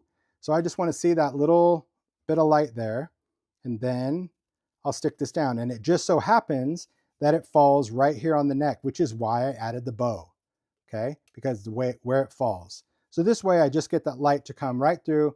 It's stuck to the back. Then I need to build up my perimeter so I can mount this down because obviously this sticks up. So next you're just going to use some foam tape. Now, when you're working with foam tape, I'm going to see if you can kind of see the mechanics. You need it fairly thick. So in the world of foam tape, I don't really know the specifications. I just know that I have like thin black tape and I have thick white tape. I got these at Simon Says, but you want something thick. So just get a thicker foam tape for this. And we're going to make a frame. All right. So for this, I'm going to go into, I'm going to find my scissors if I can. There we go. Perfect, perfect. Okay. And I'm just going to start. I don't like to go right to the outer edge. I like to just keep a little space inside. It doesn't have to be much. And I position this down. I'm probably going to use these because I really want to get, I just lay this down because I want to be able to get in with my scissors and just cut a nice edge from the end. You guys see that? Sorry if it was out of camera, but that's what I'm going to do. And I'm pretty much the same way when I work with foam tape on my table. I like to just lay the roll over on the side. This way I can see what I'm doing with the foam. I don't like it to go right to the edge because I just feel like, I don't know, like you see it more. I want it a little hidden. And then I just go with the scissors and just give it a trim. So far, so good. And I'm just making a frame. That's it. So now I'll place this in. Then I can go right up to this edge. Make a little chop. And it's pretty forgiving. So if you don't line it up, you just kind of tuck it in. Now this one, I kind of need to eyeball this. So I may need to trim it a little bit later because I need to tuck this under this little light thing just because of where it is. And it does. It'll fit under there a little bit. Okay. So just make it work. There we go. See, it's just tucked under there a little bit. So one layer for me works. There again, some people need to build up stuff or whatever. There you go. All right. So once that's done, okay, we've got that mechanism. You're just going to layer it on whatever you want to mat this on. And it's just me. Whenever I see stuff, like I prefer, if I have something stamped in black, I like just a thin little edge of black because I think it really makes my eye go more towards the detail. But then I'm also going to do a color layer. So the black is really thin. You may want to skip this part, but like, that's just what I do. So I'm just going to position this visually. I'm sure, again, there's many other way more talented card makers that have all sorts of little trickery. I just go with a little pencil and just kind of mark where I want that to be. And I'll cut it. So you may have dies or whatever. Use whatever you have. Use what works for you. For me, a pencil works great because I can see it. And then my mat is just whatever I happen to cut this piece of paper. So there you go. There's my little, it's really thin, little black edge. But then you have to decide really like how you want to build this. This could also be a frame. Why not? We doing okay, Mario? I'm not losing anyone. All right. Okay. Let's position this. Again, you just kind of wing it. I always end up having to trim or do something later, but good enough. There we go. Perfect. Little edge. Then we have this little character, and this little character is just going to go to the top. I just wanted to use, you can again use whatever tape you want. It's just going to be a little bit. So I didn't use the white because I didn't want him really out because again, I was worried about the distance between where the light was coming and where this was. So I wanted it raised, but not super raised. So I just went back to foam squares again. So now I'm just going to take foam squares and just remember not to put a foam square like over the nose vicinity. and use the shape of the foam different ways. I know sometimes the diagonal thing would just drive people crazy, but I'm telling you, it works. So we'll use this. Again, just using just a little bit there, little triangles. Oh, it looks like a little face. Yeah, looks like Stitch. Okay. Now I'm going to just use a couple of really skinny strips of foam tape. You kind of get what you get. Just see, you don't have to put it everywhere. You just want to have some sort of little lift if you can. I think that's going to be good. Can anyone tell me what the reindeer nose was called? They're called droplets.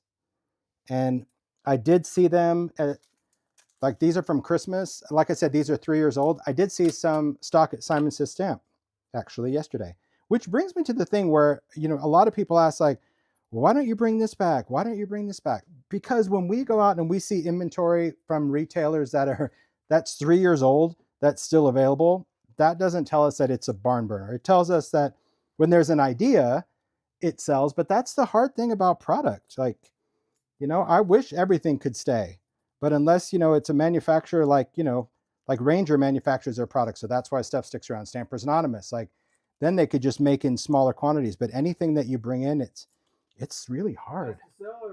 Yeah, it's a challenge. Okay, so this, I'm just gonna line it up ish, just kind of figure out where that kind of sits.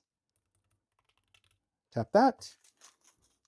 You can pick out whatever size nose you want too.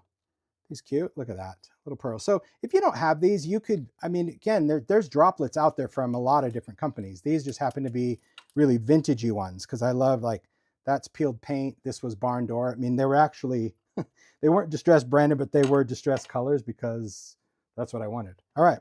Going to add a little bit of glue. Could be whatever glue. This happens to be the glue closest to my hand, but it could be glossy accents or any liquid glue. Okay. Little dot of that. And we're going to position the nose. And while we do, like, light it up. Look at that. Perfect. Right on the spot. So now I'm just going to press and hold that for a second. And we're going to let that dry for a sec. And while we're doing that, we're going to do the bow. And I'll talk a little bit about the card and just the other elements to it. Okay, because you'll get the mechanics of it. So the bow can be anything. If you have a string, or if you don't want to do a bow, you don't have to do a bow. You can still put a little press here stamp or whatever you want to do. But there it is. But the other thing that was part of the kit, but also sold separate, was this die. This is called Pine and Post gift card envelope. I love this. Nina did such a good job.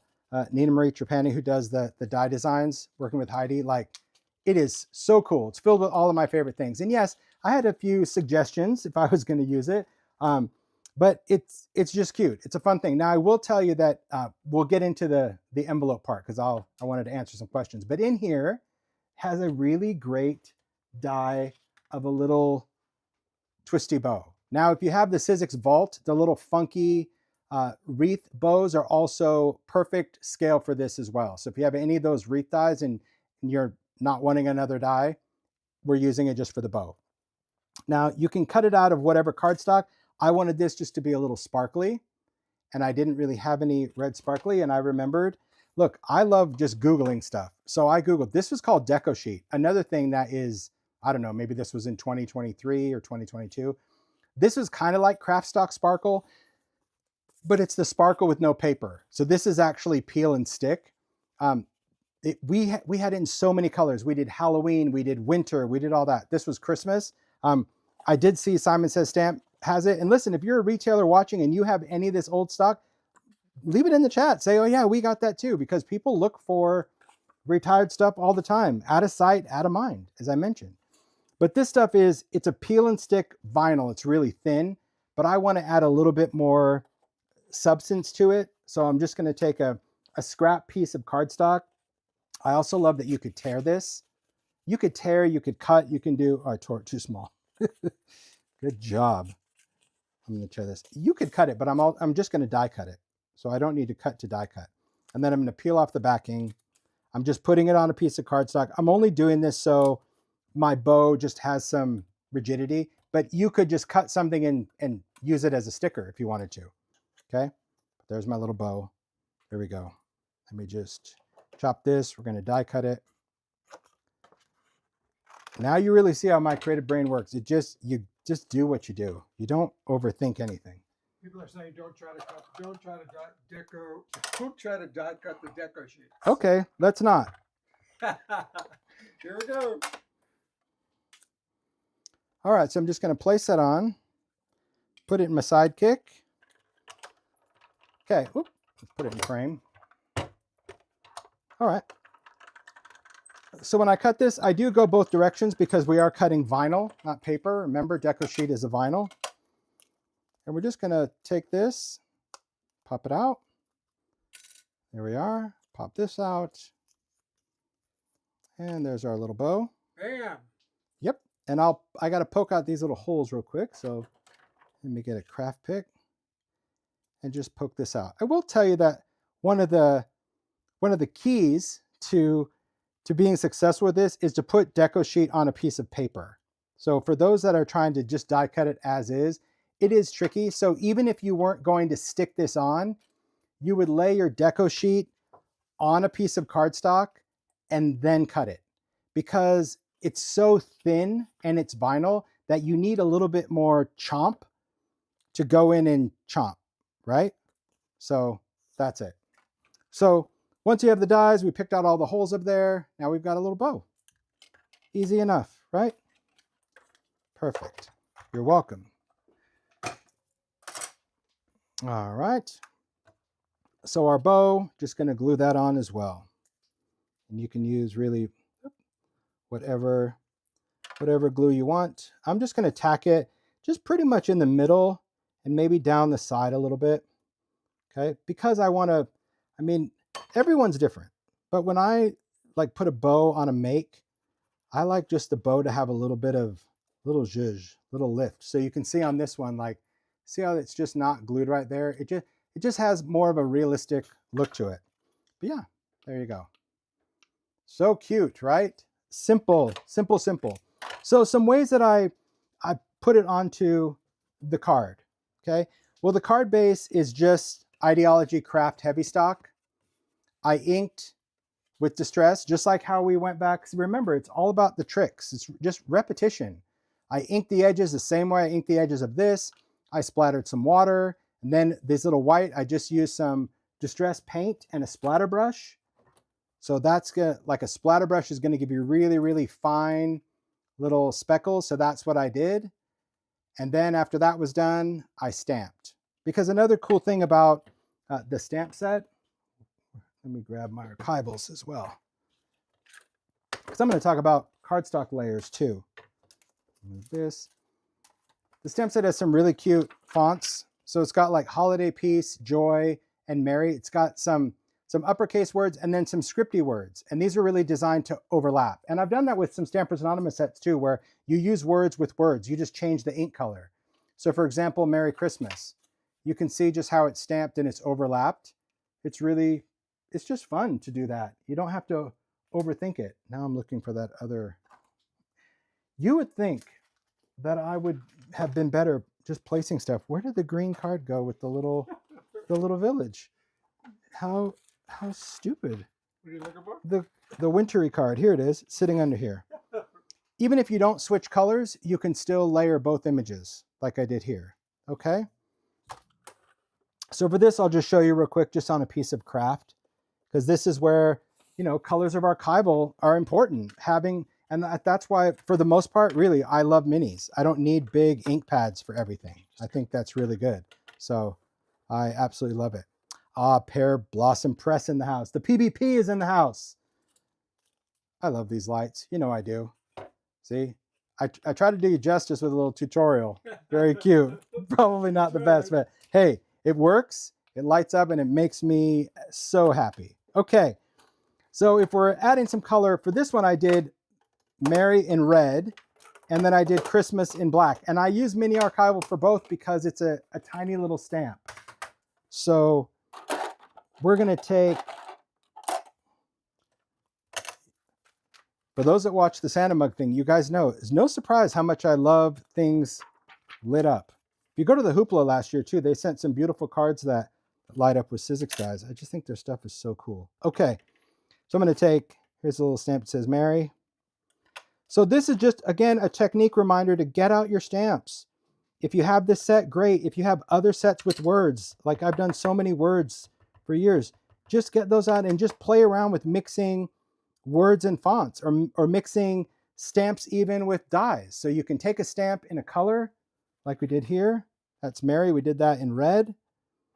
And then take another stamp. This happens to be Christmas. I'm using grid blocks. I love grid blocks for small stamps because I can feel what I'm doing. Plus I can just get the block that fits the stamp and my hand the best. You know, I'm not taking a thicker block. I feel like for this, I definitely know when I make contact. So just going to use black archival, and we're just going to kind of line that up. And yes, it is nice because you can kind of see what you're doing, but just overlap. You get what you get, and just use your fingers just to slide across, not tons of pressure. And there you have it. Not simple. A great little way. So that's how I did the bottom of the card. And did I do it directly on the card? Well, you know I did. Why? Because I don't know why I do that. You would think that I would. I think just because I practice what I preach. You get what you get and you don't throw a fit. If things are a little wonky, which this one was a little wonky, hence the pine piece, you can just add whatever you need. All right. So that was using archival. So the foundation piece though, if you look on this card, because I was going for a very woodsy, cool kind of Rudolph look. So obviously I did the background in craft, and I wanted to add some color, but I wanted to give it a little bit of grunge. And so it just reminded me of, hey, go back and get craft stock. So let me bring this in real quick.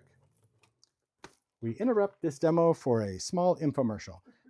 Just because I want to talk about this, because again, out of sight is out of mind. There's paper, like back in the day when Coordinations, for those that remember that company, the sandable cardstock, I partnered with them to create a distressed palette of sandable paper, and they went out of business. But before they did, they were nice enough to provide their factory to Advantis to say, oh, here's where we get the paper done. So I was able to kind of continue on with that line, but in idea-ology. So I'm really grateful for that. And I've expanded a lot of this. So this is the whole collection of idea-ology craft stock. Sadly, most of this is going to be retired after this year. It's just been around for a long time, and people don't really buy it up anymore. Maybe people aren't sanding paper anymore. I don't know. But it came in 3 colors, three color packs: warm, cool, and neutral. And this is a printed color on a heavyweight craft base. So this is the craft, and this is all the colors. And it's beautiful, beautiful colors because it's, again, inspired by the palette of Distress. Not a surprise. We also did it in metallic. So same thing. It's a craft paper with a metallic print. And I say that because it's printed ink, which makes this sandable, embossable with embossing folders, die cuttable. It die cuts beautifully. It's a 100-pound cover. So you can see all the colors of metallic, and then there's classics. So there you go. There's your metallic colors, metallic classics. Maybe this one might stick around a little bit longer, but I think all the other stuff is going. And then, as I mentioned, sparkle. So sparkle is just craft with a little bit of sparkle. Oh, see, this already retired. This is when we did sparkle plaid. We did Christmas, we did Halloween. Anyway, that's what it is. So I wanted to do something, so I chose craft stock in green. That's what we're going to do. All right. See, that wasn't too long of an interruption. Nope. Okay, let me find a piece of, I could have, my. Would you grab me a piece of green down there, please? Sure. Thanks. I had it, and I don't know what I did with it. Isn't that just how it is? That whole stack. Thanks, Mario. You're welcome. Oh, man, you're awesome. This is how I work with craft stock. I like to open up many packs because I just like to do that. All right, I did this green, but I'm also going to show you this green because this is kind of fun. So craft stock, when you take it out of the package, it's going to it's going to bow. And we're in Arizona, even where it's dry. So it's just the nature of the process for this, because they flood craft paper with color.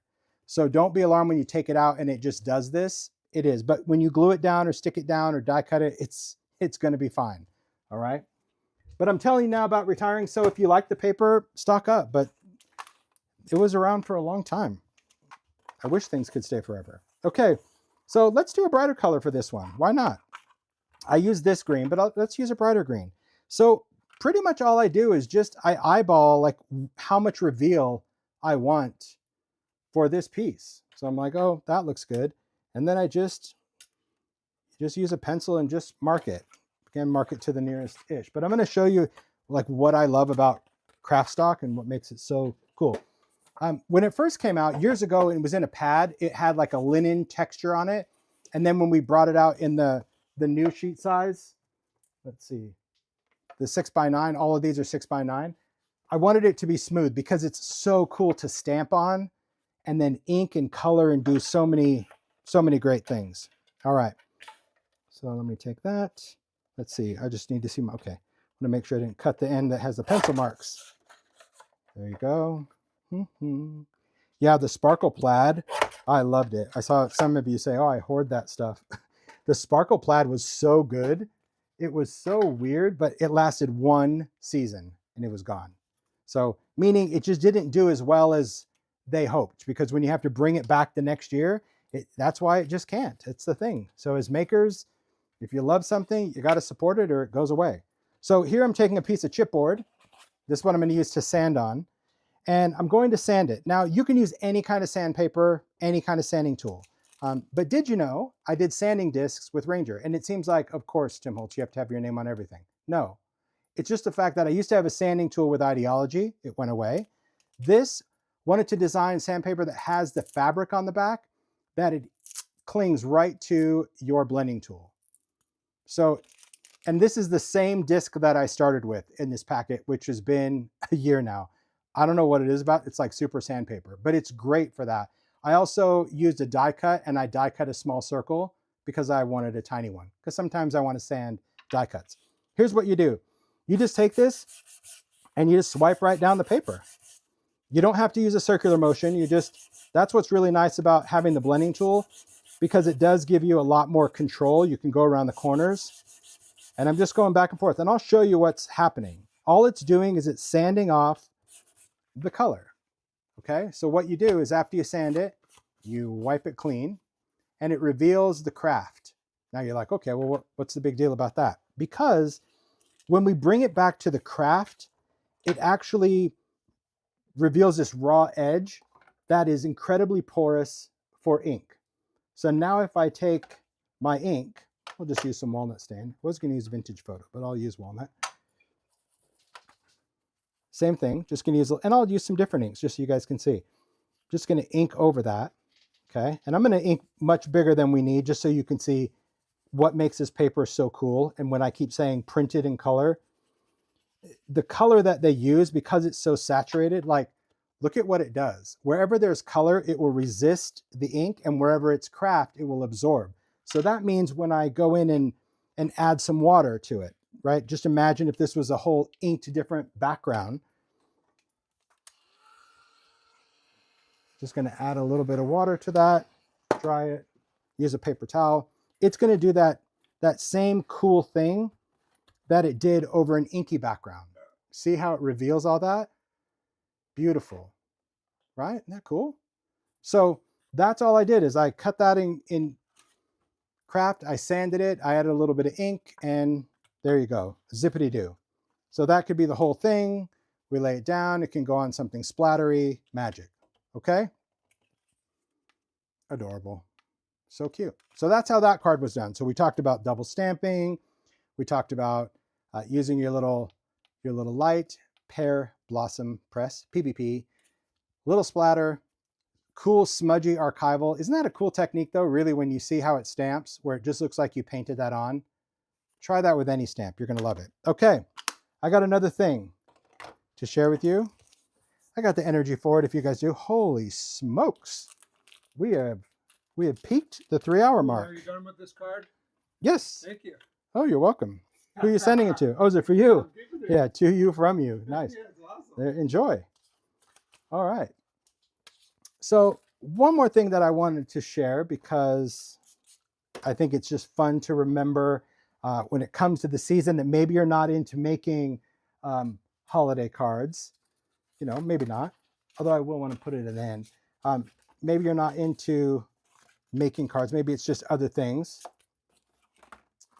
talk about this. Can I have that card real quick? I promise I'll give it back. You can have it. I'll just have it for the end. You can have it back, I promise. This goes back to that die set. So again, Simon Says die set. And I love the idea for this because I've done dies with Sizzix that are still available. If you recall the infamous chapter 3. So the envelope is really cute. I love an envelope because you can use it for so many different things. This particular die though, it cuts an envelope that is significantly smaller than the one in chapter 3. Doesn't mean you can't use this one. I'm just telling you, like, for those that said, oh, well, I already have a die like this. It's similar, but completely different. It's got an arched edge. It's got a little notch in there. And again, much smaller. So I just wanted to share. But I wanted to talk about like how fun it is if you have a functional die of any kind, what you can do to customize it. So this die has this little envelope die, okay, that you can cut. It has the little crease in there so you can score it. You could do all of that. It has a little card die so you can cut a card. But this is really designed, of course, that it will fit a gift card, okay? One of my favorites. This is one of my prized possessions. This gift card is 20 years old. This is from 2005. I collect Starbucks gift cards. You didn't know? So yeah, 20 years old. I love, isn't it a beauty? So good, it's fitting. So I do love it. But I'm gonna take you through and talk about how we can create with it. Because you get that die. There's also this little die, and this die creates a really cute gift tag. So there's this tag die. The tag die debosses color. So if you ink the die, so you can ink this die with a brayer and archival. You've seen me do that with dies before. This way, when you die cut it, it will deboss whatever color. So here I brayered on some red, die cut it, and then it debossed that red and use the little stamp, that little gift for, that's from that stamp set. But then this die also has, look at this. Come on, look at the details, Nina Marie. A tiny little eyelet. For eyelet lovers like me, I love that. So I just cut that out of metallic cardstock. So I made a little eyelet. There's also a little piece of greenery. Pink, little berries. Pink, there's the bow, the stars, all that's in there. And then this, I thought was such a clever detail. Love doing that. These two little strips, when you cut it, they're kind of wonky strips that look like you tied. One is perfectly sized and the other one is perfectly sized. And it's not a straight line. It's got little bumpity bits in there. See right there? Little imperfections, so it looks like string. So it looks like you tied up a little package, and you could either stick that on, glue that on. I just wanted it removable to show you. But isn't that cute for a gift card? So we're going to take you through and talk about how to create that, because I think that's really fun.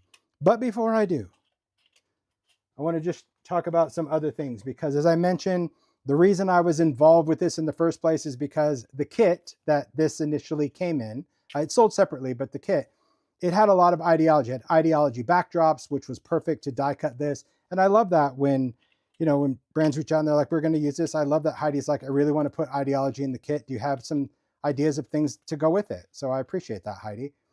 So this sticker book, one of her favorites, one of mine, that has all of these great holiday stickers. This year we added 2 pages to this book. So this has, if you look at the back, it's now 10 pages. Previous years we stopped here at 8, but we added these 2. These were my favorites and Paula's favorites.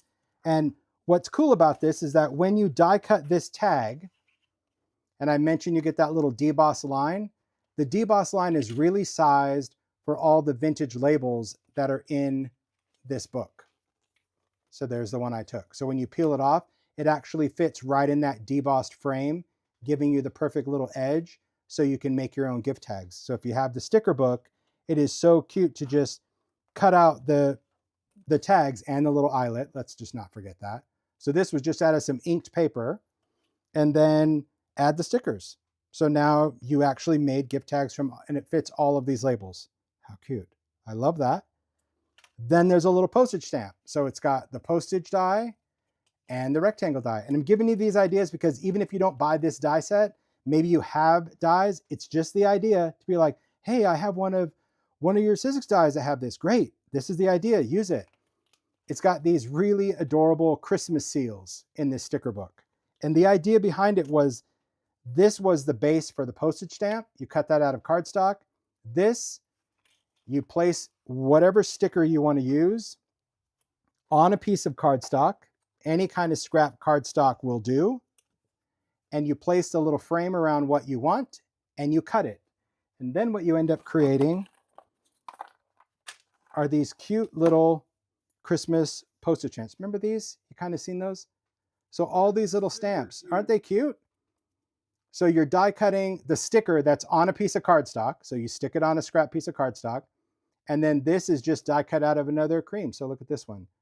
Do not open till. So you're making your own Christmas. And you could do a whole bunch of these. And then you could take these and glue it down. So that's it. I mean, that to me is like really cute ideas. And, you know, a lot of ideas. But when you see just the art, you're like, okay, they're just shapes. But I hope the ideas help you connect the dots of what you can do. Okay, so we got Christmas postage, Christmas tags. Let's talk about this and my love for background stamps, because although pattern paper is magic to a lot of people, I also love that I can stamp and make my own pattern paper anytime. So that's what we're going to do. But first things first. No, I just don't want to chuck it over my shoulder like I've been doing this whole live and lose it.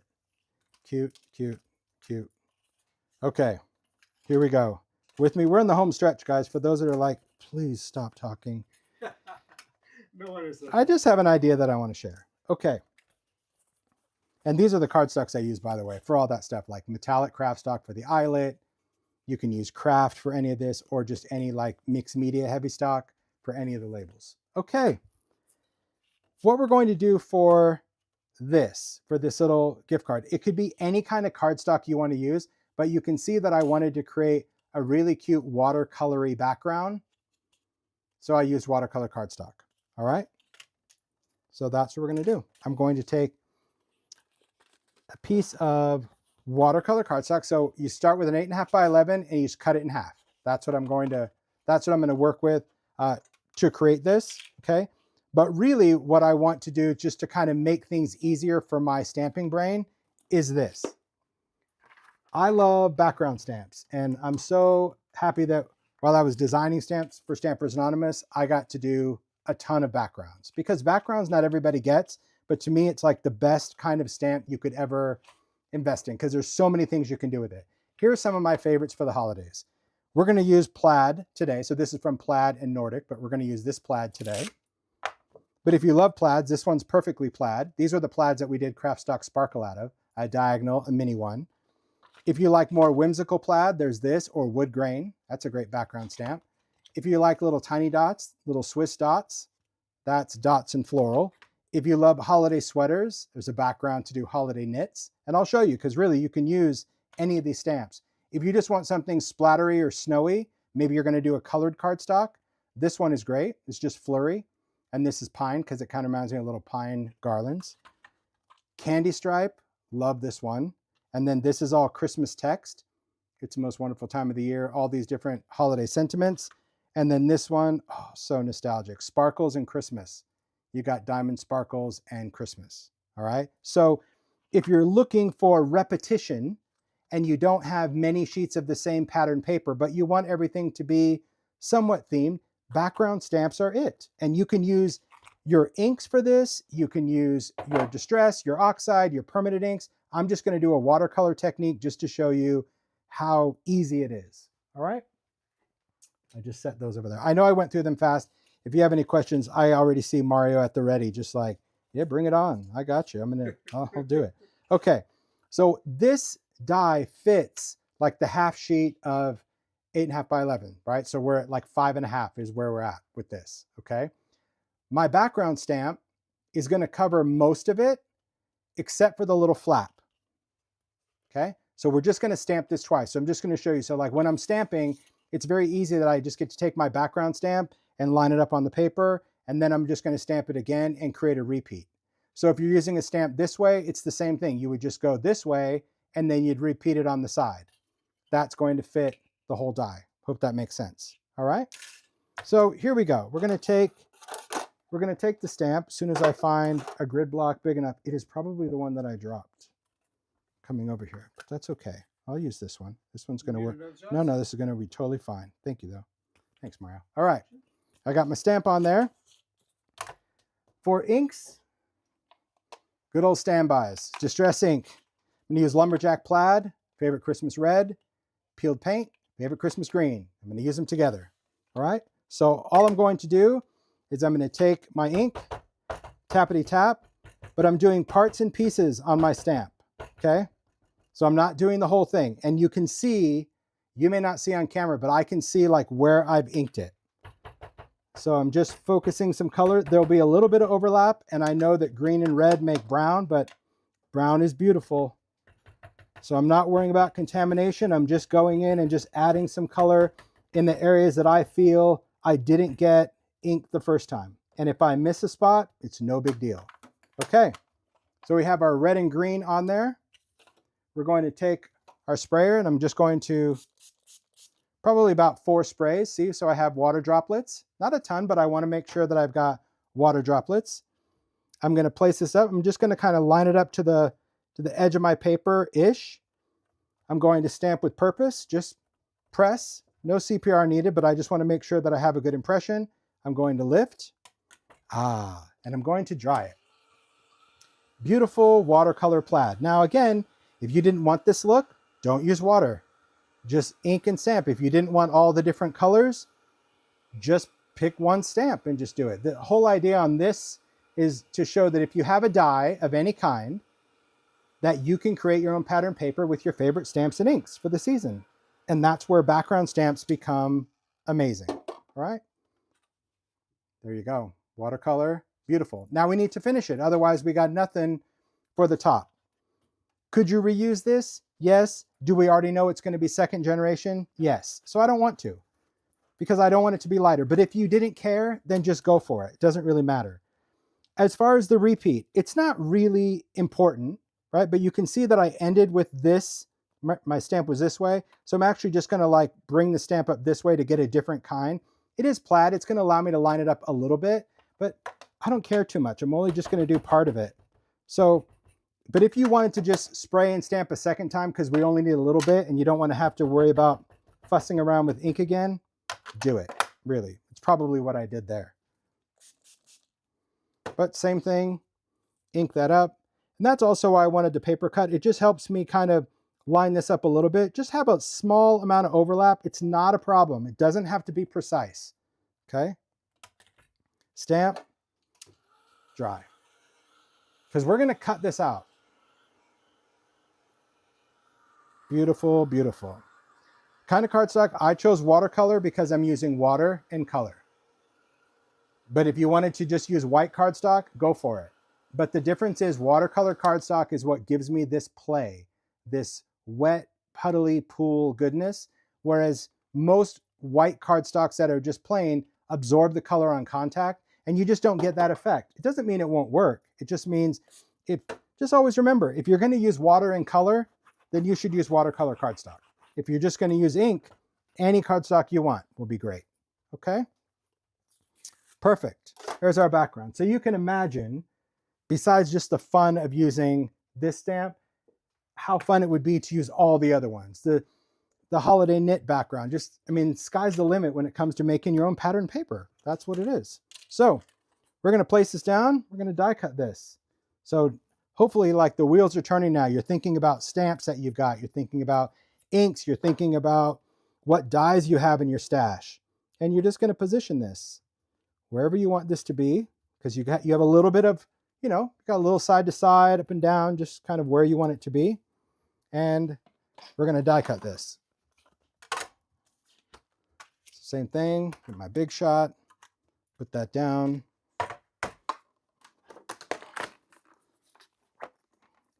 It's just the whole demoing in this small space for me that is a challenge. If you saw behind the scenes, oh my gosh, that's why Mario laughs all the time.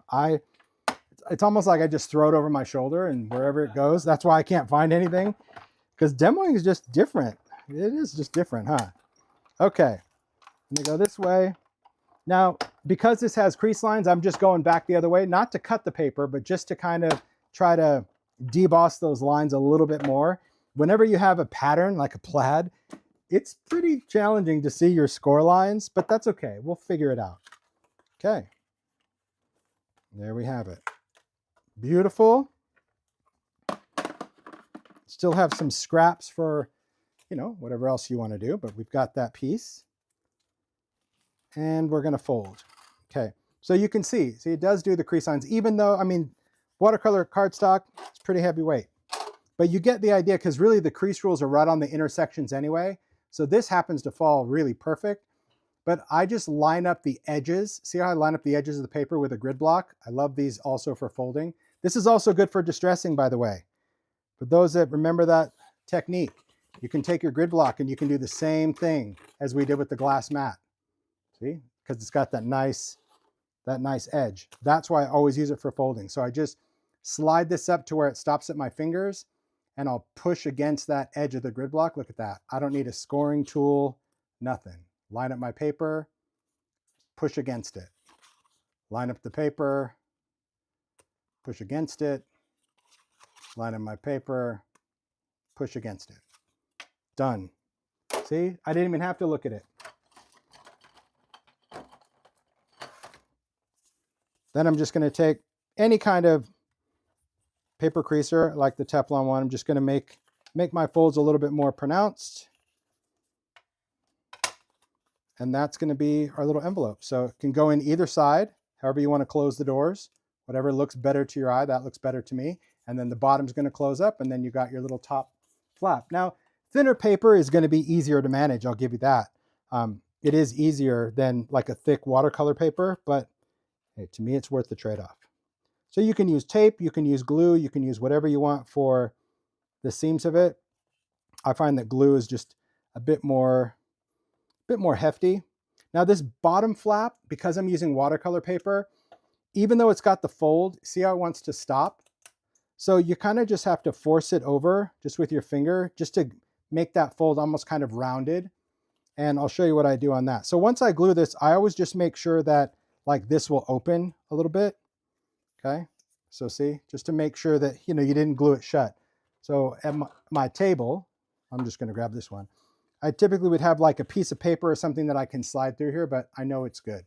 You just don't want to, if you're too heavy-handed with the glue, you don't want to glue the gift card shut. So a lot of times, like when I'm doing this in bulk, a good tip is to get yourself a piece of transparency. Maybe it's that Duralar. Cut it the width of this, a little smaller, cut it longer, and slide this in, like put it in before you glue it. And then when you glue it, pull that out to make sure you don't have any glue inside. But that's just if you're an over gluer. You know what you do. All right, now I'm just going to add some adhesive to the bottom of this. Then I'm going to fold this over. Hold this for just a second. I have a lot of these around. Get yourself a nice clip, clip it, so then I can just hold the corners. And that's it. Pretty simple, right? There you have it. Yeah, release paper would work, anything from a sticker book. Just, I mean, it just depends. If you're constantly an over gluer, some of us are, you know, just a little heavy-handed with the glue no matter what. But if that's not you, or maybe you just want to use tape, tape will work just the same. But that's always a tip. Okay. There we go. So now we have our little envelope. And then you can customize it many, many ways. We can take that ink, we can go around the edges, right? We can add all of these little details that I talked about, the little bow. All of these pieces were just done with craft stock. And I just glue them at the base because I just love that. I love gifting something that has a little life. Not everything is just glued flat. And then these stars were just done out of metallic because I think all of those little nuances to this die, little nugget, really cute. I love the string die. It's so good. I'm actually going to cut that. I'm going to take that out just because the machine is looking right at me. It's just off to the side saying, go ahead, do it, do it. Okay. Super fun. That was the whole point of this holiday demo series, was to give you ideas. I'm die cutting off camera because I am not bringing this thing in. He's laughing because where this machine is sitting is like this tiny little wobbly shelf. Okay. You have that. I have that. Isn't that how we all clean our dies? Just thunk them on your glass mat. It is the best way. That is the best way. Okay. Back out those holes. There we have it. So now we can take a little bit of ink. You could have minis, you could have anything. There's our little bow. A little bit of that. Here's our string. And this string, like you could have stamped stripes and made like red and white stripe string. That'd be cute. Take that background stamp with a candy stripe, stamp it at the diagonal, and then cut your string. Or maybe have patterned paper, or maybe sparkly. It could be anything. So your string doesn't have to be a solid color. I mean, it is very skinny. You'll see a little bit of the pattern, but you can certainly do that. And then we're just going to take a little bit of glue and glue it on. Or maybe if you use Xyron, you have like, you know, adhesive on the back, but this, I mean, it's really, really tiny. Yeah, and just decide where you want to put this. It could go anywhere. I think I'm going to have it go right across the center of that. But see, already cut to size. And you could have the, you know, obviously the little cross could be anywhere. It could be right in the middle. It could be at the top, the bottom. You do you. It could be over in the middle. I think I'm going to go this way with that one. Again, edge to edge. And for the bow, I'm just going to put, you know, kind of in the middle, not just the center. I want more than just that little center to hold because I don't want it to go flying off. But yeah, put this on and fold up those little ears, kind of zhuzh it so the string is there. There you go. And then the greenery just gets tucked in. You don't even have to plan. So there you have it. Lots of ideas. I think there's so many pieces to this die. It's just fun. Again, if you have another kind of die, it was just the idea of look in your stash. See if you have something of a postage stamp or a bow or a tag or greenery or an envelope or a pillow box die. It could be anything. It was just to remind you that you can get your favorite pattern paper, but being able to stamp your own. And I love that this fits a gift card perfectly. But whether you're stamping your own or whether you're making your tags, I just want you to be inspired to make for the holidays. I know this time of year, it's just tough for all of us to find time to do what we love, right? We buy and collect all year and buy all the releases in hopes of using it. And then the season comes and goes and you're like, man, I didn't get to it. Well, you have to make time to make. That is the reality of it. And some things could be simple like that. Some things could be, you know, a little bit more complex if you want to just, oh my gosh, that's going to make me happy forever. So card. Cute. Yeah, I'll enjoy using Mario's card because that is good. But I think just being reminded that there's stuff out there that you can use and you can play, and it's not always complicated. It is, I think, more in our brain where we just become overwhelmed and I think we shut down, and that's why I wanted to do these demos. I know it's a crazy time of year, but man, look at all that stuff. Look at all that stuff that we just did. We played and just had such a good time with all the different things. I'm even going to try to find my little icy windows that I know I chucked over here somewhere. Oh my gosh. We totally forgot this idea. Look at that. We even did that. Remember we did all the snow globes. Thanks, Mario. We did that. We did that. My, oh my. We did that. Sheesh. Oh, like, look at the snow on top of, oh my gosh. You could totally just, yeah, you can go nuts. So that was it. That was fun.